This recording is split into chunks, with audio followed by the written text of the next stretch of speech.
राजन फल दिनेवाला दैव हो। ठिक छ, हजुरको मनको कुरा मैले बुझेँ, म जान्छु। हजुरको आज्ञा माग्नु राम्रो कुरा हो। मैले राजाको सेवक बन्न पाएको छु।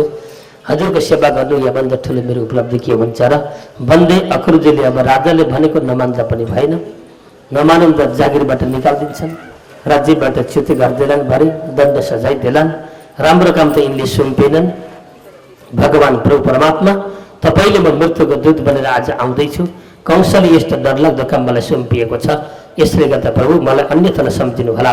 म अनवरत तपाईँको भक्त हुँ, तपाईँको चिन्तन गर्ने योग्य व्यक्ति हुँ। अनवरत तपाईँको चरणको ध्यान गर्न मेरो मन लागेको छ।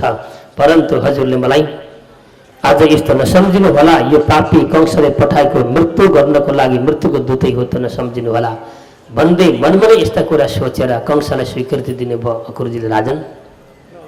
र भन्नुभयो, राजन म जान्छु, कहिले जाउँ भन्दा भोलि नै तपाईँ जानुहोस्। तुरन्तै कंसले विशाल रथ लई आफ्नो रथ 4वटा घोडा जोतिएका जसमा राजन सुनको रथ थियो, रथ दिनुभयो कंसले। र भन्दै निमन्त्रणा पत्र पनि साथमा दिए, यो पत्र तपाईँले गोकुलमा सबैतिर छरिदिनु, बाँडिदिनु, धनुषयज्ञ हुँदैछ, सबै जानुपर्छ भन्नु, सबै ल्याउनु र सबैका सामान्य म विशाल योद्धाका साथमा लडाइँ गरेर त्यसो मेरो शत्रुलाई समाप्त गर्छु भन्दै कंसले रथ दिई पठाए। भगवानको चिन्तन गर्दै अक्रुजीले के गर्नुभयो, त्यो रथलाई साथमा लिनुभयो, आफ्ना घरमा जानुभयो। घरमा गएर बेलुका सबै प्रसादी आदि गरेर विश्रान्ति गर्नुभयो राजन। विश्रान्ति गरिसकेपछि प्रातःकाल उठेर नित्य कर्मदेखि निवृत्ति भएर नित्य कर्म सकेर भगवानको आराधना सकेर अनि रथ सजाएर गोकुलतिर प्रस्थान गर्नुहुन्छ। भगवानलाई लिनको लागि अक्रुजी प्रस्थान गर्नुभयो। बाटोमा जानुहुन्छ, मनमा दुविधा हुन्छ उहाँलाई, हे प्रभु अझ पापीले मलाई कस्तो काम सुम्पियो, तपाईँले के सोच्नुहुन्छ होला? मृत्युले पठाएको मृत्युको दूतै हो यो सोच्नुहुन्छ कि? तर होइन प्रभु, होइन, तपाईँ त्यस्तो सोच्नुहुन्न। तपाईँमा सबै कुरो थाहा छ, तपाईँ देख्नुहुन्छ म एउटा बाध्यतामा छु। अर्काको सेवक भएर नमकको सिद्धो गर्न मात्रै मैले खोजेको, त्यो कुरा हजुरलाई थाहा छ। हजुरले रहेछ देउसो दहीको दुधमा त्यस्तो किसिमको सरलता हुन्छ, त्यसको दुधले बुद्धि अत्यन्त प्रकष्ट बनाउँछ, सात्विक बुद्धि प्रदान गर्दो रहेछ। भक्तजन, रात्रिमा दहीको गाईको दुध खायो भने तामसी बुद्धि आउँछ। जस्तो अन्न खायो तिम्रो मन त्यस्तै हुन्छ भन्छ शास्त्रले। डकैतीको अन्न खान्छु भने मन पनि डकैती बन्न सक्छ, चरुङ चरुङ लाग्छ अरे। एकजना गुरुजी हुनुहुन्थ्यो, राजाका दरबारमा जानुभएछ सन्त साधु घरबार छोडेर, पत्नी छोडेर, सन्तान छोडेर, सबै छोडेर बिचरा जङ्गलमा गएर कुटी बनाएर बसेका थिए ती साधु भक्तजन। करोडौँ सम्पत्ति त्यागेर उनलाई सबैबाट मोहदेखि विमुक्त भएर अनि जङ्गलमा गएर कुटी बनाएर भगवान जप गरेर बसेका थिए। कुनैको मोह थिएन। संयोगवश ती साधु एक दिन दरबारमा गएछन्। घुम्दै घुम्दै राजाले देख्नुभयो, सन्त आयो, स्वागत सम्मान गर्नुभयो, सत्कार गर्नुभयो, आफ्नो कर्तव्य निभाउनुभयो राजाले। नभन्दै अब आएका साधु सन्त केही त भोजन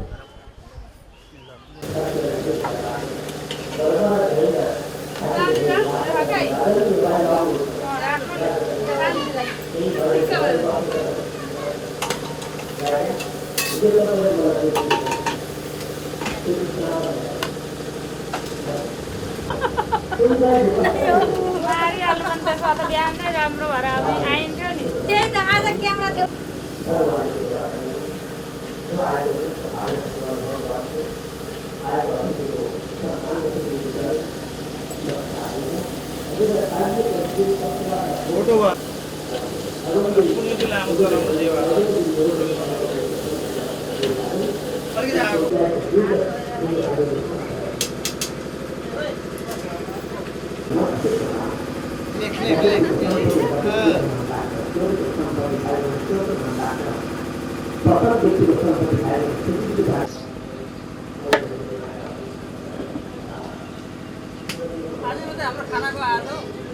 आज स्पेशल छ नि त।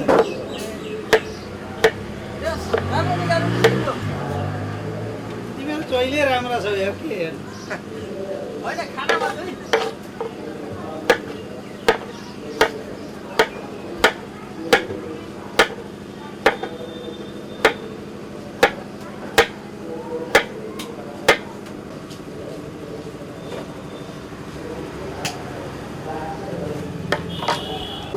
आफ्नो नराम्रा भावको शुद्धिकरण गर्ने तरिका बक्दैछन् र हो यस्तै प्रकारले भगवान श्रीकृष्ण प्रभुका साथमा अक्रुजी बस्नु भएको छ। ध्यान दिनु होला कथातिर बक्दैछन्। नबन्दै नन्द बाबा जब गाई गएर आइसक्नुभयो, एकान्तमा भगवान कृष्णले अक्रुज लिएर जानुभयो र प्रष्ट रूपमा जसको नाम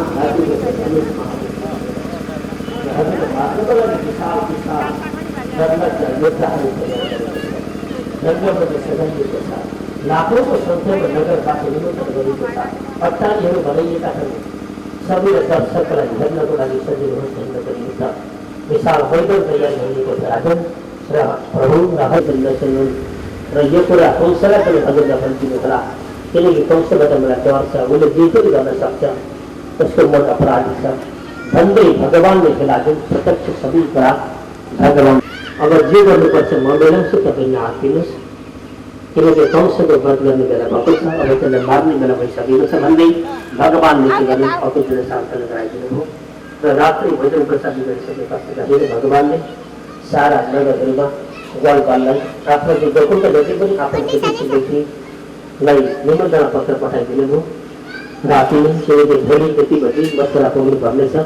राजा कंसले यस्तो किसिमको यति गर्दैछन्, निमन्त्रणा पठाएका रहेछन्, त्यसमा जानुपर्छ भनेर भगवानले सबैले निमन्त्रणा पठाइदिनु भयो।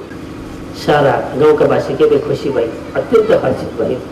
उनीहरूले भगवानले आदेश गर्नुभएको थियो भने प्रत्येक घरबाट एक व्यक्ति निमन्त्रण जान पाइँदैन। रेडीमा जाँदाखेरि अलिकति के बोकेर जाने, जे छ घरमा बुद्ध साथ खाली हातले केमा कतै पनि जानु हुँदैन। भगवानले भन्नुभयो सबैलाई बोका जे छ, गाई छ, दुध छ, गोरस छ, घिउ छ, फल छ, प्रसाद छ, फुल छ, जे छ बोका सबै तयार हो। भक्तजन रातभरि र सारा कार्यक्रम गाउँको मिलाइयो। भगवानले सबैबाट अनुमति लिनुभयो। भोलि प्रातःकाल उठेर गोकुलको निमित्त हामी जाँदैछौँ, त्यो कुरा सबैलाई थाहा भयो। त्यसपछि गएर हजुरलाई मैले के नराम्रो गरेँ कि मबाट केही गल्ती भएको छ, क्षमा दिनु होला भन्दै राजन भगवानले गएर आफ्ना हात जोड्दै आफ्ना माता पिता स्वरूप नन्द बाबा यशोदासँग गएर प्रार्थना गर्नुभयो। त्यतिखेर नन्द बाबाले बोल्न सक्नु भयो। यशोदा मैया आँखाबाट आँसु झार्दै भन्छन्, बाबु तँलाई मैले हुर्काएँ, बढाएँ, यहाँसम्म ल्याएँ। अब आज यो गाउँ छोडेर यो ठाउँ छोडेर हामी सबैलाई छोडेर त मथुरा जाँदैछस्। मथुरा गएपछि मलाई लाग्छ त फर्केर आउँदैनस्। उहाँको रमझम, उहाँको वातावरण, सहरको विभिन्न खुसियाली आनन्दमा त भुल्नेछस् र त फर्केर आउने छैनस्। यसले गर्दा भइसके म भन्छु मेरा आँखाबाट बाहिर चल्न जा। अत्यन्त घोर विलाप गरी राजन यशोदा मैयाले। अन्तिममा भगवानले भने माताजी म सधैँको लागि जाने होइन त, फर्केर आउँछु त, म आउँछु भन्नुभयो, तर कहिले आउँछ त्यो कुरा भगवानले भन्नुभएन। माताजीले पनि त्यो सोधिनन्, कहिले आउँछस् त, जाने हो र हो। त्यतिखेर गएर यशोदा मैयाले भने बाबु एउटा सत्य कुरा तर बताउँछु आज अहिलेसम्म त्यो कुरा मैले छिपाएकी थिएँ, गुप्त राखेकी थिएँ। वास्तवमा तिमी दुवैवटा दिव्य गर्भदेखि जन्मिएका हौ र तिमीलाई मैले जन्मदेखि हुर्काएँ, बढाएँ, पालेँ, यहाँसम्म ल्याएँ र मेरो मन के छ भन्दा तिमीहरूमाथि मेरो डुबेको छ। त्यति फेरि लाग्छ र मलाई छोडेर आज जाँदैछु। यस्तो भाव विभोर भइसकेपछि भगवानले यशोदा आदिलाई सम्झाउनु भयो, माता चिन्ता नगर्नुहोस्, चिन्ताले चित्तमा नराम्रो विकार भर्दछ। आत्मामा आफ्नो सन्तानलाई राख्नु होला। म सदाको लागि जाने होइन, फर्केर आउँदैछु, हजुरहरूको सेवा गर्नेछु। हजुरले मलाई यस्तो सेवा गर्नुभयो, यहाँसम्म ल्याउनुभयो, हुर्काउनुभयो, शिक्षा दीक्षा दिनुभयो, मैले जानुपर्छ, निमन्त्रण आएको त लगै हुँदैन भन्दै राजन भगवान श्रीकृष्णले आफ्ना दाजु रुद्रामका साथमा गएर आफ्नो माता यशोदा र नन्द बाबुले सम्झाउनु भयो। सबैजना तयार भए। रथ सजियो, राजनीय धेरै प्रसङ्ग छन्, तयार भए। त्यतिखेर ब्रजका जति गोपिनी थिए, भक्त नारीहरू थिए, जसरी परमात्मालाई अन्तरित आत्मामा स्थापित र त्यस्तो बेला भगवानले विचार गर्नुभयो म जाने कुरो थाहा पाएपछि यिनीहरूले मलाई छोड्दैनन्, यसले गर्दा मैले थाहा नपाइ जानुपर्छ भनेर एउटा कार्य सुरुवात गर्नुभएको थियो। परन्तु गोकुलले थाहा पाए कहाँबाट राजन नबन्दै झुन्डका झुन्ड आएर भगवान रथमा चढिसक्नु भएको थियो। रथ रोकिदिए, रोकेर भगवान अत्यन्त विलाप गरे, प्रभु तपाईँले के गर्नुभयो, जुन दिनबाट हजुरसँग हाम्रो भेट भयो, जुन दिनबाट हजुरसँग प्रेम बस्यो, हाम्रो माया बस्यो, आत्मीयता गाँसियो, त्यसै दिनबाट सारा आत्मा मुटु नै हजुरलाई दिएका छौँ हामीहरूले। परन्तु आज हजुर मात्र जाँदै हुनुहुन्छ गोकुललाई छोडेर। अब हाम्रो शरीर, हाम्रो जीवन के हुन्छ? हजुरले सोच्नुभयो एकपल्ट? बन्द भगवान्ले गोपिनीहरूलाई सम्झाउँदै भन्नुहुन्छ, देवी हो, म सदाको लागि जाँदैन, म आउँछु। काम भयो, मामाले बोलाउनु भयो, मैले जानुपर्छ, नदिएको हुँदैन। बिलाप नगर, सम्झना जहाँ हुन्छ त्यहाँ नजिक हुन्छ, प्रेम हुन्छ। नजिकै भएर पनि प्रेम भएर भने त्यो वस्तु टाढा प्रतीत हुन्छ। टाढा भएर पनि प्रेम छ आत्मा भनेको नजिक भए जस्तै हुन्छ। र म सदा सर्वदा तिमीहरू बिना म पनि पात्र सक्दिनँ। र तिमीहरू ममा छौ, म तिमीहरूमा छु, यो चिन्तन गर। अनवरत म सदा सर्वदा तिमीहरूको हृदयमा हुनेछु। भगवानले सबै तीव्र नारी गोपिनी राजन अत्यन्त दिव्य वचनद्वारा सम्झाउनु हो। कसै गर्दा मानेका थिएनन्, अन्तिममा सुके भुइँमा प्रभु जानुहुन्छ भने हामीलाई मार्न जानुहोस्, यी माथिबाट रथ कुदाउनुहोस्। रथ कुदाएर हाम्रो बिहा त्याग गराएर सबै जानुहोस्। अत्यन्त भावविभोर भई भगवान्ले भन्नुभयो, यसो नगर, कार्यमा अगाडि बढ्न द्याऊ मलाई, बिग्र बाध्य बन्न, यसो गर्नु हुँदैन सदाको लागि। म आउनेछु भन्दैछु म बार तिमीहरूलाई। म कहिले माया मार्ने वाला छैन, किनकि हर समय तिम्रो ममा छु, ममा भित्र प्रवेश गरेका छु। तिमीहरू बिना पनि म रहन सक्दैन भन्दै भगवान्ले अत्यन्त विभिन्न शब्दद्वारा सम्झाउनु भयो। कसो कसो मान्न तयार भई भगवान् तिर्को उठ्नुभयो अनि सबैबाट बिदा लिँदै त्यहाँ बस्ने जतिलाई बिदा लिँदै हिँड्नेलाई अगाडि हेर भन्दै आदेश दिनुभयो। जुन्डका जुन्ड भएको भक्तजन सबै लागि मात्रको लागि अन्तिममा नन्द बाबाले एउटा वचन भन्नुभयो, बाबु यज्ञमा जाँदैछ, विशाल यज्ञ हुन्छ। यज्ञ भनेको तीर्थ समान हो। तीर्थमा जाँदा सन्तानले एकपल्ट माथा टेकेर सोध्नुपर्छ, जाने मन छ कि उनीहरूको पनि? खै त सोधिनुहोस् त पहिले, बाहिर जान्छौँ कि भन्दा भगवान्ले त्यतिखेर पश्चाताप गर्दै भन्नुभयो, पिताजी मैले त्यतापट्टि ध्यान दिँदैन, इच्छा छ हजुरको पनि जान सक्नुहुन्छ। 18 वर्षले भगवान्ले भन्नुभयो, किनकि मनमा सोच्नु भगवान्ले पिताजी चाहिँ यज्ञ होइन, मृत्युको यज्ञ हुनेछ र त्यस्ता विशाल योद्धाका साथमा म लडाइँ गरेर जाँदैछु र मसँग ती योद्धा लडाइँ गरेको देखेपछि तपाईँको मनले थाम्दैन, तपाईँहरू वियोसँग हुन्छ, अन्तिममा देह त्याग पनि हुन सक्छ। यसले गर्दा हजुरहरूलाई मैले जान्न खोजेको हो, परन्तु हजुरको चाहना छ भने मैले जानुपर्छ। यो पिताजी इच्छा छ भने हिँड्नु छ, धन्यवाद भइगयो पर्दा जानु, छिटो फर्केर आउनु, हामी बिना टाढा नरहनु। बन्धुराजन भगवान्लाई सम्झाउँदै अक्रोरजीका साथमा छोडिदिनुभयो। अक्रोरजी रथमा चढ्नुभयो, रथ लगाम हातमा लिनुभयो। भगवान् श्रीकृष्ण बलराम वृद्ध वृद्ध व्यक्तिहरूलाई आफ्नो अनुयायीमा राखेर कोही गरे, कोही झाडीमा विभिन्न जाडा आदिमा अगाडि बढेर झुन्डका झुन्डका साथमा भगवान्ले पनि सबै गोकुलको चरणलाई शिरमा नमन गर्नुभयो। त्यसै दिनबाट शिरमा चरणलाई, त्यो रजलाई, त्यो मातालाई शिरमा लाउँदै, हे धरती माता, तपाईँको धरतीमा जन्मदेखि आजसम्म खेले हुर्के बढै यहाँको सेवा गरेँ, आजबाट यो गोकुलमा त्याग्दै सेवाको लागि मैले फर्केर आउन मिल्दैन पहिले र मबाट कुनै गल्तीको क्षमा दिनु होला भन्दै धरतीमा नमन गर्दै भगवान् त्यसले धरतीको चरणलाई, रजलाई शिरमा नमन लगाउँदै धरतीबाट बिदा लिँदै, आफन्तबाट बिदा लिँदै, सबैबाट भावुक वचन बोलेर आजबाट म यो धरतीलाई छोडेर मात्र जाँदैछु, म आजपछि मैले फर्केर कदापि मिल्दैन, सदाको लागि यो भूमि म त्याग्दैछु आज भन्दै भगवान् प्रस्ताव गर्नुभयो। राजा आफूले साथमा लिएर जानु हो सारे, आफूले आफूलाई उनलाई अत्यन्त खिन्न बोध हो सारे, अनुत्रासित हुन्छ, मर्छ, फेरि अर्को जन्म आउँदा त्यस्तो फर्केर जन्मिनु पर्दैन। सायद त धोबीले अहङ्कार रूपै मरेको थियो, नभन्दा तिनै स्वभाव बगेर आएको थियो। भगवान्ले सोध्नुभयो, बाबु तिमी को हो? उसले के भन्यो, हो तिमीहरू किन मलाई प्रश्न गर्छौ? म राजाको सेवक हो, उता जाऊ, पल्लो बाटो लाग, यता हेर्नु हुँदैन, यो राजा कपडा हुन्, धेरै बेर दृष्टि दिनु पनि हुँदैन, धेरै बेर हेर्नु भने आँखा फटाइदिन्छ। म यस्तो अभिमान बोल्नु भगवान् तीर्थ जानु हो, के भन्नु बाबु नम्रबाट बोला, बोलीमा तिम्रो के बुझ्दैछ? सबभन्दा ठुलो बोलीमा चाहिँ होस् लिया, प्रेम बोलीमा हुन्छ, शरीरमा प्रेम हुँदैन, खाद्य पदार्थमा प्रेम हुँदैन, सम्पत्ति प्रेम हुँदैन, प्रेमको शब्द वर्ष हो बोलीमा। भक्तजन कसैलाई मिठो खाना दिएर प्रेम कहिले बस्दै याद गर्नु होला। 84 दिन खाना दिनुहोस्, त्यो मान्छेले मलाई प्रेम गर्नु होला, माया गर्न सम्झिनुहोस्, कहिले भन्दैन। त्यसलाई गहर गर्न किनिदिनुहोस् विविध विशिष्ट किसिमका, त्यसको माया तपाईँसँग गाँसिँदैन। प्रेम बस्यो कहाँ मुख्य मन्त्र बोलीमा, शब्दमा, शब्दका कर्ममा गएर बाबु प्रेम बसेको हुन्छ, माया त्यहाँ बसेको हुन्छ। राम्ररी बोला, भगवानले सम्झनु किन बोल्थ्यो? पूर्व जन्मको संस्कार थियो, उद्दण्ड भयो, भगवान जुरुक्क जानुभयो, गलामा चप्प समात्नुभयो, एकपल्ट गुस्साले दिनुभएको त्यो कपडा सबै सक्दिनुभयो, यहाँ गलामा समर जुरुक्क उठाएर बटार्नु रहेछ जमाउनु भयो, भुइँमा एकपल्ट पटक दिनुभएको, बिचरा मुटु फुटेछ, हल्ल खुन छादो, मर्ने बेलामा कृष्ण कृष्ण कृष्ण भन्दै बिहा त्यागो। उसबाट दिग्गज ज्योति निस्क्यो, भगवानमा गएर सरक्क मिल्यो, गलबल छक्क पऱ्यो, प्रभु यो के हो भन्दा यो मेरो भक्तैको पूर्व जन्मको, पूर्वै जन्मदेखि मलाई गाली गर्थ्यो, राम्रो बताउँदै मलाई गाली, आखिरमा गाली गरे पनि यसो नाम त लियो नि, जसरी पनि नभन्दै मिलेन भयो। भगवानले कपडा उठाओ भन्नुभयो बालबाललाई, महँगा महँगा भक्तजन कंसा कपडा थिए, अर्बौं रुपियाँका, त्यति महँगा कपडा लाउँथ्यो कंसा। कपडा उठाए लाउन खोजिएर किन मिल्छ? सर मिल्छ, यस्ता डरलाग्दो राजा कपडा बालबाललाई कसरी मिल्छ? लिएर जाने भगवानले अलिक पर गए, सूचीकार गर्थ्यो बाटामा, सूचीकार भनेको कपडा सिउने व्यक्ति, दोकान पसल गरेर बसेको थियो। भगवानले कपडा दिनुभयो, बाबु यो कपडा तिमी छाट काट नाप जोग गर, तिमीलाई बालबाल सिलाइले कतिलाई पुग्छ।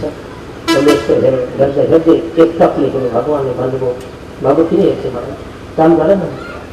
भक्तजन मान्छेले एक्लै अथवा भाव अघि पुग्छ अरे, सत्यले सत्य मान्छे अघि पुग्छ, आत्मालाई अघि चिनिसक्छ, यो सत्य हो अघि पुग्छ। सत्य भावना छ भने उसले सत्य अघि पुग्छ। असत्यले आत्ममा सर्वभूतेछ भन्छ नि, आफू जस्तो छ उसले अर्कोलाई केही देख्छ मान्छे। आफू चोर्ने बानी छ भने कसैले विश्वास गर्छ मान्छेले? गर्दैन। म पनि चोर्छु, यो मुलाले पनि चोर्छ क्या हो? आफ्नो ढाक्ने बानी छ भने यसले सही त भनेन, ढाके सही भने पनि मलाई लाग्छ कि मेरो ढाक्ने बानी छ भने त्यसले ढाके कि उसले सत्य वस्तु दिएको, परमात्मा ईश्वर दिएको।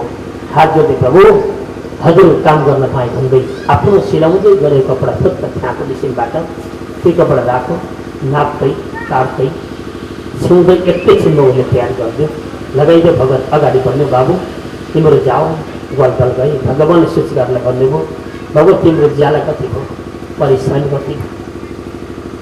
सूचीकारले भन्नु प्रभु मलाई परेशानी चाहिँदैन, हजुर जस्ता व्यक्तिको काम गर्न पाएँ, बस एउटा ज्याला राख्छु म। भन के राख्छु? तपाईँ बार बार मेरा पसलमा आइराख्नु होला, देख्न पाइराख्नु, बस यति मलाई पुग्छ। ईश्वरको चिन्तन गर्ने उसले भक्ति माग्नु, भगवानले तथास्तु भन्नु, हृदयमा भगवानको भक्ति मलाई जारी राख्नुहोस्। जस्तै आपत्ति पर्दा पनि, जस्तै विपत्ति पर्दा पनि, र जस्तै मलाई अहङ्कार छुँदा पनि प्रभु तपाईँको भक्ति बल नबोलियोस्। भगवानले तथास्तु भन्नुभयो। जान भक्तिको प्रसाद दिएर, जहला दिएर भगवान अगाडि बढ्नुभयो। राजन अनि पर जान बित्तिकै भगवानले एउटा माली भेट्नुहुन्छ, मालीबाट माला लिनुभयो, माला भगवान लगाउनुभयो, उनलाई पनि वरदान दिनुभयो आगामी आउने कलियुगमा तिमी हर समय तिमीले बनाएका माला मेरा विग्रहमा, मेरा मूर्तिमा ज्ञान प्राप्तकाल कहिले बन्न सकेछ त्यो भन्नुभयो। मालीलाई आशीर्वाद दिनुभयो। अलिक पर जानुभयो, बाटोमा जाँदै एउटी स्त्री भेटी। स्त्री अनुहार चाहिँ सुन्दर, परन्तु शरीर कस्तो, पिन्ठो बाँधो, यो भाग यता भाँचिएको, यो भाग यता भाँचिएको, तलको भाग यता भाँचिएको, यस्तो त्रिभङ्गा कब्जा। यस्तै स्त्री आई, हातमा कतिरो बोकेकी छ घरैबाट। भगवानले रक्तै भन्नुभयो दिदी तिमी को हो? उनले भनिन् प्रभु म को हो? यस्तै दुर्गति बालकी स्त्री म को भन्नुभयो। उनले आफ्नो परिचय दिए। दास्यस्महं सुन्दर करुष सन्मतां हृदय प्रणाम हनुदेत कर्मणि मद्भावितं भोजपते प्रियं विनयं कुर्वन्नस्तगर्भतिः। के भयो म कुछ जाऊँ, मलाई कसैले त्रिवक्रा पनि भन्ने गर्छ। त्रिवक्रा भनेको त्यो श्रद्धाङ्गी भइगयो त्रिवक्रा। प्रभु कुब्जा मेरो शरीरमा कुब्जिएको छ लाग्दैन। यसको मैले 15 घण्टा काम पाएपछि दरबारमा मैले श्रीकण्ठको महँगो सम्मान घटेर दरबारमा कंसलाई दिनुपर्छ उनले लगाउँछ। परन्तु हजुर जस्तो व्यक्ति आज मैले भेटेँ। हजुरसँग मेरो कोही छैन। अब अघि भावुक त होइन, पूर्व जन्मका संस्कार उदय भएको उनका राजा देखिन्छ र भगवान्ले भन्नुभयो ठिक छ बेबी, राम्रो काम हो, एउटा काम गर, मिल्छ भने तिम्रो हातको चन्दन अलिकति मिल्छ भने मैले प्रदान गर। त्यही हामी एक दिनमा जाँदैछौँ। एक दिनमा जाँदै पनि बिना टिको बिना निधारमा केही नलाइकन जानु हुँदैन भन्ने शास्त्रीय परम्परा छ। यसले गर्दाखेरि हामी उहाँदेखि आएका हौँ। त्यसले गर्दा हामीसँग चन्दनको अभाव होइन, चन्दन रहेनछ, टिका रहेनछ। तिमीले सक्छौ भने टिका प्रदान गर। भगवान्ले भक्तले टिका माग्नुभयो, चन्दनको टिका माग्नुभयो क्लासमा र उनले भगवान समर्पण गरी भगवान्ले आफ्ना हातले आफ्नो बाल सजिए सबैले लेपन गरिदिनुभयो। बाबु हो कहिले पनि याद गर, बिना टिका कतै जानु हुँदैन। खाली दाल मान्छेलाई दर्शन गराउनु भएको थियो।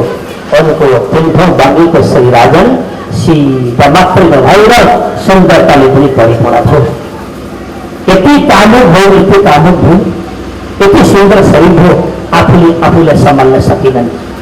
यसो हेरी म के भएँ, अघि के भएँ, यसले के गरौँ, मलाई छक्क परि तुरन्त उनले भगवान्लाई च्यामाथि प्रभु तपाईँले मलाई के गर्नुभयो, अब तपाईँले म छोड्ने वाली छैन भनी भगवान्लाई। सारा पद्धति समानाङ्गी बृहत छोडे पनि धरा मकंद स्पर्शमा शब्द हो भगवान प्रबोधमा। भगवानको स्पर्श हुने बित्तिकै यति सुन्दरी भयो कब्जा मानव राजन उनको वर्णन गर्न सकिँदैन।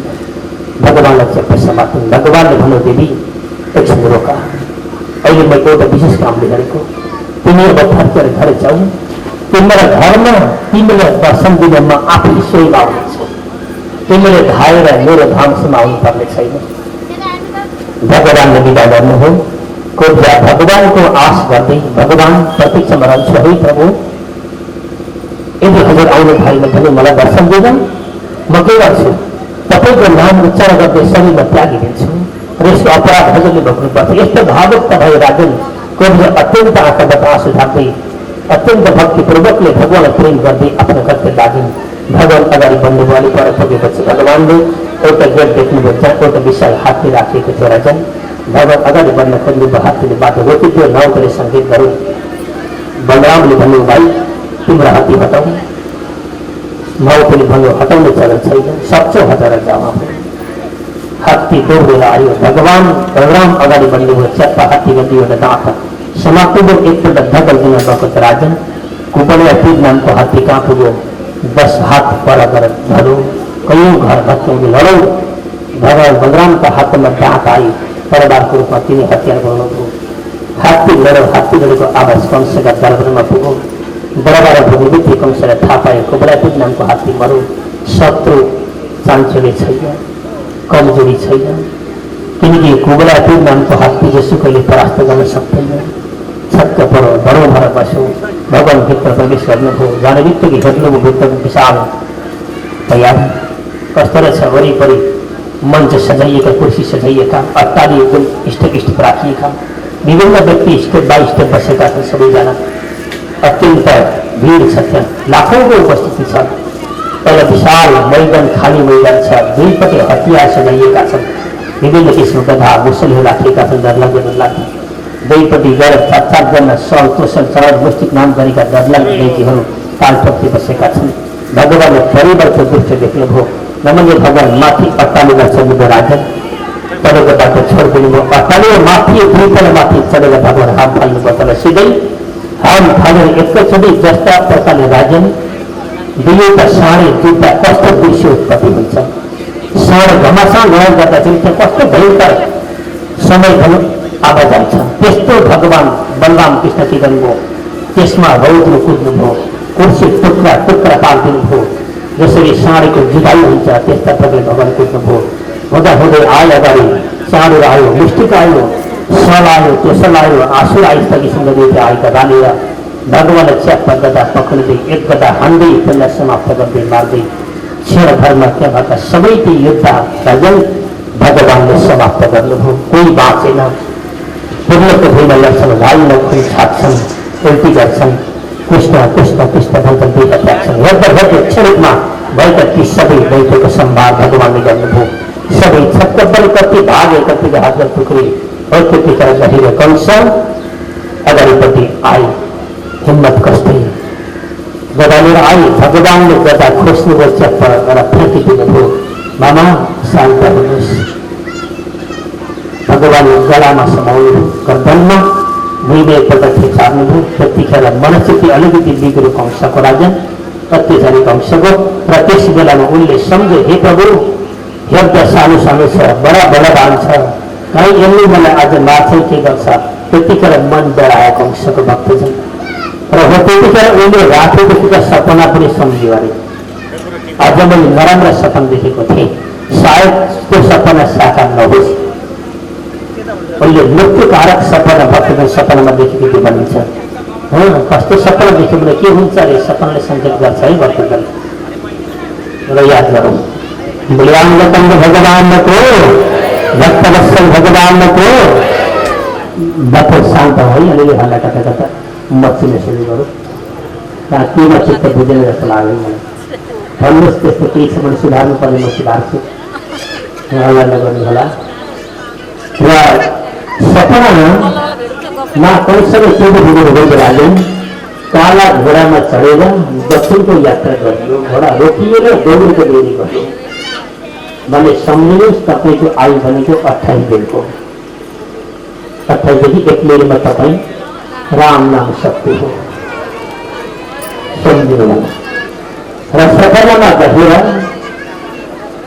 तेलले नुहाएको, नुहाउनु पर्ने पानीले नुहाइयो, तेलले भन्दा तेलले तेल बोतलले नुहाइयो। सम्झिनुहोस्, 1 हप्ताभन्दा माथि जाँदैन मान्छे, चाहे जति हट्टाकट्टा होस्, चाहे धनी होस्, चाहे पढेको होस्, चाहे बलवान होस्, चाहे जवान होस्। र सपनामा गएर किचनमा खुट्टो अड्कियो, नालीमा थोरै महिनामा भाँसियो, निकाल्दाखेरि आउँदैन हो, पटक्कै अर्को यस्तो अर्को जाम भयो, कसै गर्दा आएन। सम्झिनुहोस्, 8देखि 9 दिनको समय तपाईँको आयु निश्चित छ। सपनामा गएर तपाईँले अहिले हेर्दाखेरि आफ्नो शरीर छिया देखियो, टुक्रा टुक्रा, यहाँ पनि छिनेको अलिकति, यहाँ पनि छिनेको, यता पनि छिनेको, अस्थि पन्जा जस्तो नि यसो जोडे यस्तो अलग अलग छ। सम्झिनुहोस्, 1 हप्ताको आयु तपाईँको। र सपनामा गएर तपाईँले हेर्दा मानव सपनामा तपाईँ दिउँसो हेर्दै हुनुहुन्थ्यो, दिउँसो र है सपनामा बन्द हिँड्नुभयो, तर छाया तपाईँको बसेन। सूर्यको प्रकाशको छाया राख्न सकेन। सुन्दर तपाईँको शरीर कुद्दैछ। सम्झिनुहोस्, 6देखि 7 दिनको समय, अब 1 हप्ताभन्दा कतै बेला। यस्तै प्रकारले महाराज, हजुर मेरो मामा, हजुरको भन्छु म, मलाई मार्नको लागि हजुरले कति बालकको हत्या गर्नु, म गराएर गर्नुहोस् एकपल्ट। अब र एकपल्ट गराएर गर्नुहोस्, कति बालक मार्नुभयो। तर राजन, मृत्यु कसरी रोक्छ रोकिँदैन, मृत्यु रोक्ने संसारमा कोही व्यक्ति जन्मिएको छैन।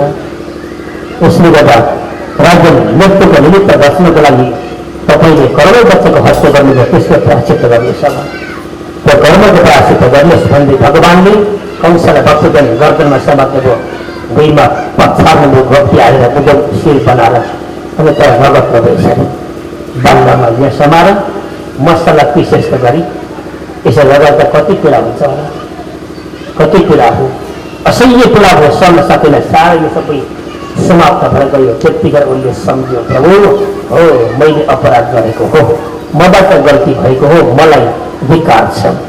उनले आफ्नैदेखि प्रायश्चित गरौँ। भगवान कृष्णले रगड्दा रगड्दा उसका सबै ती भित्रको अपराधहरू पखाल्यो, आत्मा गलानी भयो। पश्चाताप गरौँ, मैले नगर्ने कर्म गरेको हो, मबाट गल्ती भएको हो, आइन्दा मबाट यस्तो हुने छैन। यी शब्द बोलेपछि भगवानले तुरन्त उठाउनुभयो, चक्रिय समात्नुभयो, निचो गयो, एकपल्ट घुमाउनु भयो, भुइँमा एकपल्ट पटक दिनुभयो, भुइँ पछाड दिनुभयो। त्यतिखेर उसले मर्ने बेलामा के भन्यो, कृष्ण कृष्ण कृष्ण भन्दै देह चटक्क छोडिदियो। मुखबाट खुनको धारा मुखको फुटो निस्क्यो, भाला दिव्य ज्योति निस्क्यो। भगवान कृष्ण गएर समाहित भयो। ग्वालबाल सबै छक्क पऱ्यो, पेटो अनुयायी छक्क पऱ्यो। ए पापी यस्तो गरे पनि गरेर भगवानमा गएर मिल्यो भने परमात्माको वास्तवमा इज्जत गरेको रहेछ। परीक्षितमा राजाले प्रश्न गर्नुभयो, प्रभु यस्तो पापी कसरी मुक्ति भयो राजन? जसरी भए त नाम त लिएको थियो नि त। हर्षले सम्झिन्थ्यो, डरले, रिसले, क्रोधले सम्झिन्थ्यो। बेलुका सुत्ने बेलामा पलङमा चढेपछि खसरक्क पद केही गर्यो भने कृष्ण आएको भन्छ, त्यो पापी आएको थियो। दालमा झाँजेको जिरा देखाले त्यो कृष्ण सम्झिन्छ उसले। झाँझमा त जिरा हुन्छ नि बढ्यो कालो, त्यही पापी हो कि क्या भन्छ, त्यो जिरा पनि डराउँथ्यो। त्यही अपराध मेरो शत्रुको त्यो जिरा प्राप्त भइदियो। यसरी हर क्षेत्रमा उनले डरले भए पनि ईश्वर सम्झिनुहुन्छ राजन। यसले गर्दा अन्तिममा त्यसले मुक्तिको प्राप्ति गर्यो। र जब कंसको मृत्यु भयो, उसका भाइ थे अङ्ग बङ्ग आदि नाम लिएका दौडेर आए। भगवान्ले चप्प समाप्ति मार्दै सबै समाप्त गर्नुभयो, लाखौँको सङ्ख्याको समाप्त गर्नुभयो। त्यसपछि भगवान्ले ती सबलाई सद्गतिको निमित्त सेनालाई आदेश दिनुभयो। बच्चेको सेनाले लास लिएर गए, सद्गति गरे, सबै राजधानी पवित्र बनाइयो, शोधन गरियो। त्यसपछि भगवान् कृष्ण गएर कारागारबाट उग्रसेन नामका राजालाई मुक्त गर्नुभयो। राजन यो आउनुहोस् तपाईँ, गद्दी समानुष तपाईँको छोरो मरु राजाबाट। अनि यही राजाहरू मरे, अपराधी मरे, अब यो राज्य तपाईँको हो। बिचरा उग्रसेन नामका राजा कंसले थुनेको कैयौँ वर्ष भएको थियो, सबैमा थोरै खाना दिएको थियो। दुब्ला पाताला अत्यन्त रोगी भएका थिए। उग्रसेनले भने, प्रभु हजुर यस्तो महान बलवान हुँदाहुँदै म कतै बस्न सक्दैन, मलाई हजुर बस्नुहोस्, मलाई चाहिने गरिदिनु भन्दा राजन म बस्थे बसेर म चलाउन सक्थेँ, तर मलाई अधिकार छैन। किन? मेरा पूर्वजले मलाई श्राप दिएका छन्। हिजो कथा आएको थियो भक्तजी, कसले श्राप दिएको थियो? प्राप्ति नबिर्सनु होला है, भक्तपुत्र प्रसङ्ग छ। अस्ति र प्राप्ति पतिको नाम कंस। कस्तो प्रसङ्ग मिलेको छ? कंस भनेको हिंसा, अस्ति भनेको हुन्छ प्राप्ति, अस्ति भनेको छ प्राप्ति भनेको हुन्छ। हिंसा छ तिम्रो शरीरमा, हिंसा बसेको छ, त्यसले तिम्रो असर गर्न सक्छ। कंस भनेको हिंसा, अस्ति र प्राप्ति भनेको त्यसले सावधान हो। तिमी हिंसालाई त्याग, अभिमन्य त्याग, अनि मात्र तिम्रो हृदयबाट कंस निस्किन सक्छ। पिताको कंस मर्यो कथा तिमीलाई गर्नेबाट केही छैन। यो कंस त कहिले मर भक्तजन कतिपल्ट मरिसक्यो। प्रत्येक पण्डितले मार्ने गर्छन् कतै कथा हुँदैन भने जयको कंस होइन, हाम्रो हृदयको कंस मर्न सक्नु राजन। कंस मरेको कथाले केही दिन सक्छ। हिंसा त्याग, हिंसा गर्नु के पशुको वध गर्नु, मासु खानु मात्रै हिंसा होइन भक्तजी। अर्कालाई खोज्याउनु, अर्काले गरेर कर्मले दोष लगाउनु, मै ठुलो हुनु त सानोस् भन्नु, यी सबभन्दा ठुलो हिंसा हो। यी सबै त्याग, आत्माको अनुभूति गर। मलाई भोक लाग्छ, त्यसलाई पनि भोक लाग्छ, म थाक्छु त्यो पनि थाक्छ, मलाई पनि असह्य पीडा आदि हुन्छ भने त्यसलाई पनि हुन्छ। सबैतिर समदृष्टि एकत्र भाव देखा त हिंसा तिम्रो बस्दैन कथा। र हिंसा नबसेपछि अस्ति प्राप्ति पनि त्यहाँ बस्दैन। यो तिनले वस्तु नबसेपछि जीवन परम पवित्र बन्न सक्छ। लाज लाग्दैन? नाराजी पुरो फुलिदिनु भयो भने लगेर पैसकेको त बात रोकिदिनु। एकपल्ट प्रयास गर्दै सकिन भने हिम्मत हार्नु हुन्छ राजा। तिम्रो देशका सेना हाततिर बनेको 10 अंशका एक अंश पनि सकिएको छैन, एक छेउ पनि सकेको छैन। तर एकपल्ट जाँदै मैले सकेन, हात खान लाग्नु हुँदैन। तपस्या गर्न तिमीले होइन, राजन तपस्या गर्न भनेको केही नभएको बेसहारा व्यक्ति हो, जसको सम्पत्ति पनि छैन, बल पनि छैन, विद्या पनि छैन, आफन्त पनि कोही छैन भने हो त्यस्ता व्यक्तिले भगवानको सहारा लियो राजन। तिमीले सजिलो मिल्दैन, फर्क अर्कोबाट छ। प्रयास गरेर एकपल्ट कसरी जित्नु होला? भगवान् नारदले फर्किदिने भयो, निकालिदिनु। यति बेला मार्न सकिँदैन, खर्के बस्छ भएको दण्ड मचाउँछ भने यसलाई मार्ने यही हो। नारदले विचार गरेर फर्क हो त प्रभु, जाऊ गएर प्रयास गरेर धेरैपल्ट सकिने मलाई बनाउनु फेरि बताउँछ। गैलो जरासँग फर्केर अर्का सेना भेला गरौँ, अक्षिमणी लिएर गएर आक्रमण गरौँ, भगवान्ले सबै समाप्त गर्नुभयो। फर्केर गयो भक्तजन, गर्दै गर्दै 17पल्ट आक्रमण गरौँ, 17पल्ट सकेन, सबै सेना ध्वस्त बनायो। लगभग अब उसका सेना सम्पत्ति आयु कति बच्यो अरे भन्दा अब केवल 40% मात्रै बच्यो।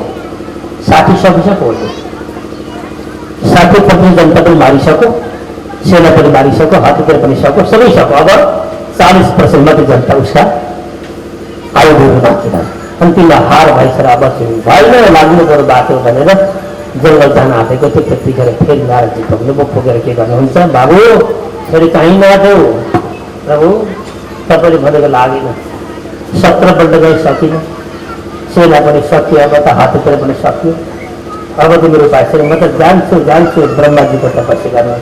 राजन यसो नगर, अब एउटा उपाय छ, अब एकपल्ट मैले भनेको मान, अनि भएनछ भने कदापि नमान्नु। के छ भन्दा तिमी यसो गर, अम्मको जङ्गलमा जाऊ, त्यो जङ्गलमा भृगु वंशीय ब्राह्मण जप तप गरेर बसेका छन्, त्यो ब्राह्मण पुरुषार्थ लिएर आऊ, त्यो ब्राह्मण ल्याएर यज्ञ गराऊ, आशीर्वाद लियो, अभिषिक्त गर, अनि ब्राह्मणलाई अगाडि राख, शक्तिवाचन पूर्वक ब्राह्मण लडाइँमा जाऊ त तिम्रो जित हुँदो रहेछ। नारदले भन्छ जति भृगुवंश ब्राह्मण उद्धार गर्नुको त्यो नाटक रचेको किनभने भन्दा त्यो ब्राह्मणलाई उसले सारा खाइजीको लुट गरेर लुटेर नाङ्गे घर बनाएर जङ्गल खेलेको थियो। त्यो जरासन्धले बिजोड बनाएर जङ्गल पकाएको थियो। बिच जङ्गलमा त्यो भृगुवंशी ब्राह्मण यसो कन्दमूल खाएर जप गरेर बसेका थिए, केही सारा थिएन। त्यो बेला पनि यस बच्चालाई केही दिलाउनुपर्छ भनेर नारदले त्यो नाटक गर्नुभयो। हुन त ब्राह्मण गल्ती थियो अरेपल्ट, तिनै ब्राह्मण के भए सारा संसारमा दान दिँदै हिँडे, अन्तिममा जरासन्धबाट दान लिएर सर्वस्व दान दिए जरासन्धको। जरासन्ध दान गरेर गरिब भएछ, अन्तिममा खानै पाएन, मर्दैन। हो त्यतिखेर बिचरा आफ्ना सन्तान मर्दै भए, अनि ब्राह्मणसँग गयो, तिनै ब्राह्मणसँग प्रभु म त मर्दै भएँ, अलिअलि मलाई सहयोग गर्नु पऱ्यो, मलाई पनि केही दिनु पऱ्यो भन्ने बिचरा माग्न गयो। जजमानले दिएको सम्पत्तिहरू भने भन्छ दामबाट भने भोलि त्यही जजमान गरिब भयो, त्यो ब्राह्मणले उकास्नु पर्ने हो, केही सहयोग गर्नुपर्ने हो। तर ब्राह्मणले के भन्यो, राजन तिमीलाई अफर लाग्दैन, आफूले दिएको दान फेरि माग्छन्, 1 करोड रुपियाँ पाउँदैन जाऊ। ब्राह्मण 1 रुपियाँ 1 करोड 1 रुपियाँ अन्न दिएन, बिचरा भोकले मर्न आँटेछन् त उसले के गर्नु, बाध्य त भएन। अन्तिममा गएर उसले के गर्नु, दिँदैन, दिँदैन के गर्छ, लाइदो आगो बस्ती सबै लुटो सम्पत्ति सारा रुपियाँ राखो लागेर जाओ कुत्तले खेली जङ्गलतिर। त्यो ब्राह्मणलाई तिनै ब्राह्मण विजय गर्न बसेका थिए। अहिले धनी भयो, नारदले दया आयो ती ब्राह्मणमाथि र भन्नुहुन्छ, राजन जाऊ, ती ब्राह्मण तिमीले दुःख पनि दिएका हौ, अहिले तीमाथि उनीहरूको दोषारोपण छैन, ईर्ष्या छैन, सबै त्यागे, बडा बलवान छन् ब्राह्मण, तेजस्वी छन्, अत्यन्त मन्त्र सिद्ध गरेका छन्, यज्ञ गरौँ भनेपछि जरासन्ध फनक फर्केको भयो। ब्राह्मणलाई बोलाउनु, ब्राह्मण आए, यज्ञ गराए, 15 दिनसम्म यज्ञ गरेर अभिषेक लियो, उसले अभिषेक लियो, आशीर्वाद ब्राह्मणले दिनुभयो, फुल प्रसाद लगाइदिनु भयो। राजन अब हिँड्न लडाइन अगाडिपट्टि ब्राह्मणलाई स्वस्ति भाषण गर्दै हानुभद्राः कर्तव्य जन्त्री स्वाद जप गर्दै गए क्रममा त्यसका अग्रभागमा कालियवन नामको ब्राह्मणको मुख्य पदमा रहेका ब्राह्मणले राख्यो उसले, त्यो मध्येको मुख्य सेनाको अध्यक्ष बनाएर। जो कालियवन को थियो अरे भन्दा राजन गर्गाचार्य गुरुको वंशको सन्तान थियो। गर्गाचार्य गुरुको सगोत्री एक भाइका गर्गाचार्य गुरुको भन्दा भगवान कृष्णको नाम राख्ने गुरु, नामका नुहार गर्ने गुरु, आफ्नो गुरु वंशको सन्तान अगाडि आयो। कालियवन अगाडि राख्यो जरासन्धले, त्यसका अगाडि पछाडिको लाइनमा मानव ढालको रूपमा ब्राह्मण राख्यो, ठ्याक्कै स्वस्ति भाषण गर्दै लाइनबद्ध बनाएर, त्यस पछाडि सेना राख्यो, त्यस पछाडि रथ राख्यो, त्यसै पछाडि आफू बस्यो। यस्तो पङ्क्तिबद्ध भएर गए लडाइँ गर्ने राजन। गएपछि भगवान पनि तयार हुनुहुन्थ्यो, जमका भेट भयो छ्याप मथलामा। भगवानले यसो हेरेको त अगाडि ब्राह्मण छ, त्यस मध्येको मूल अगाडि कालियवन छ, यो कालियवन मेरा गुरु वंशको सन्तान हो, यसलाई मैले मार्न मिल्दैन, र यी ब्राह्मणलाई पनि मैले हतियार चलाउन मिल्दैन। कति बाटो आज ढुक्क भएछ। यसो गर्दा नै ऋषिभद्र बिचरा अगाडि ब्राह्मण ठ्याक्क राखेछ, ढालको रूपमा ठ्याक्क राखेर राखेछ। भगवान कृष्णले भन्नु, बलराम आदरणै गर्नु हुँदैन, अब हामी एउटा गोली प्रहार गर्छौँ नि, ब्राह्मण मर्छलाई अगाडि सक्छ, अपराध लाग्छ, ब्राह्मणको हत्या कदापि गर्नु हुँदैन साधु सन्तको। हामी भागिदिउँ, अब हामी कतै भागौँ, यो कालियवन नमारिकन हामी यसलाई मार्न सक्दैनौँ, यो कालियवन हामीबाट अभेद्य छ, गुरुको सन्तान मार्न मिल्दैन मैले, र यसलाई कसैद्वारा मारेर म ल्याउँछु, तपाईँ सेना रोक्दै गर्नुहोस् भनेर भगवान कृष्णले भक्त विन्ती गर्नुभयो। कालियवनलाई इसारा गर्नु आइदिए त भन्नु, आफूले दुपट्टा भन्नु एउटा राम लेखेको पिताम्बर कपडा भाग्नु भयो। कालेबुङ खेल्दै गयो। अलिक पर गएपछि एउटा ओडाको ओडाभित्र भगवान् स्वास्थ्य पस्नुभयो। आफूले ओढेको गाम्चा अथवा त्यो कपडा एउटा सुकेको भोर निद्रामा व्यक्ति छ जसलाई ओढाइदिनु भयो। आफू ती अन्तर्ध्यान हुनुभयो। कालेबुङ एकछिनपछि थाकेर पुग्ने दृश्य हेरेको त मस्त सुतिरहेछ। ए भाइ यहाँसम्म कुदाएर ल्याइस् अनि लुकेको त बाँच्छ भनेर तल राख्छ बाँकी भन्यो एक लात्ती प्रहार गरेर त्यसलाई झुरुक्क त्यो मान्छे उठे सुतेको मान्छे यसो हेरेर चाहिँ एकपल्ट आँखाबाट अग्निको ज्वाला गयो। कालले बन्दीमा सल्कियो। बसबोध भयो खरानी भनेर मरौँ। भगवान् फुट निस्किनु भयो। त्यसलाई दर्शन दिनुभयो सुतेका मान्छेलाई। त्यो पोथेबन्द राजा मुचुकुन्द नामका राजा थिए। मुचुकुन्द राजालाई इन्द्रले आशीर्वाद गरेर त्यहाँ सुत्न दिएका थिए र अन्तिममा त्यही वचन दिएको थियो तिमी सुतेको बेलामा जसले उठाउँछ त्यति मर्नेछ। भगवान्लाई त्यो थाहा थियो। कालीमा त्यसै हातबाट मर्ने यो परेको अगाडि त्यो सबै मिलाएर भगवान्ले त्यहाँ पुर्याइदिनुमा कालीमा मर्यो। भगवान्ले मुचुकुन्द नामका राजालाई दर्शन गरी कृतज्ञ गरेर पठाइदिनु। फर्केर आउनुभयो। आउँदा बलरामले सेना रोकिराखेका थिए।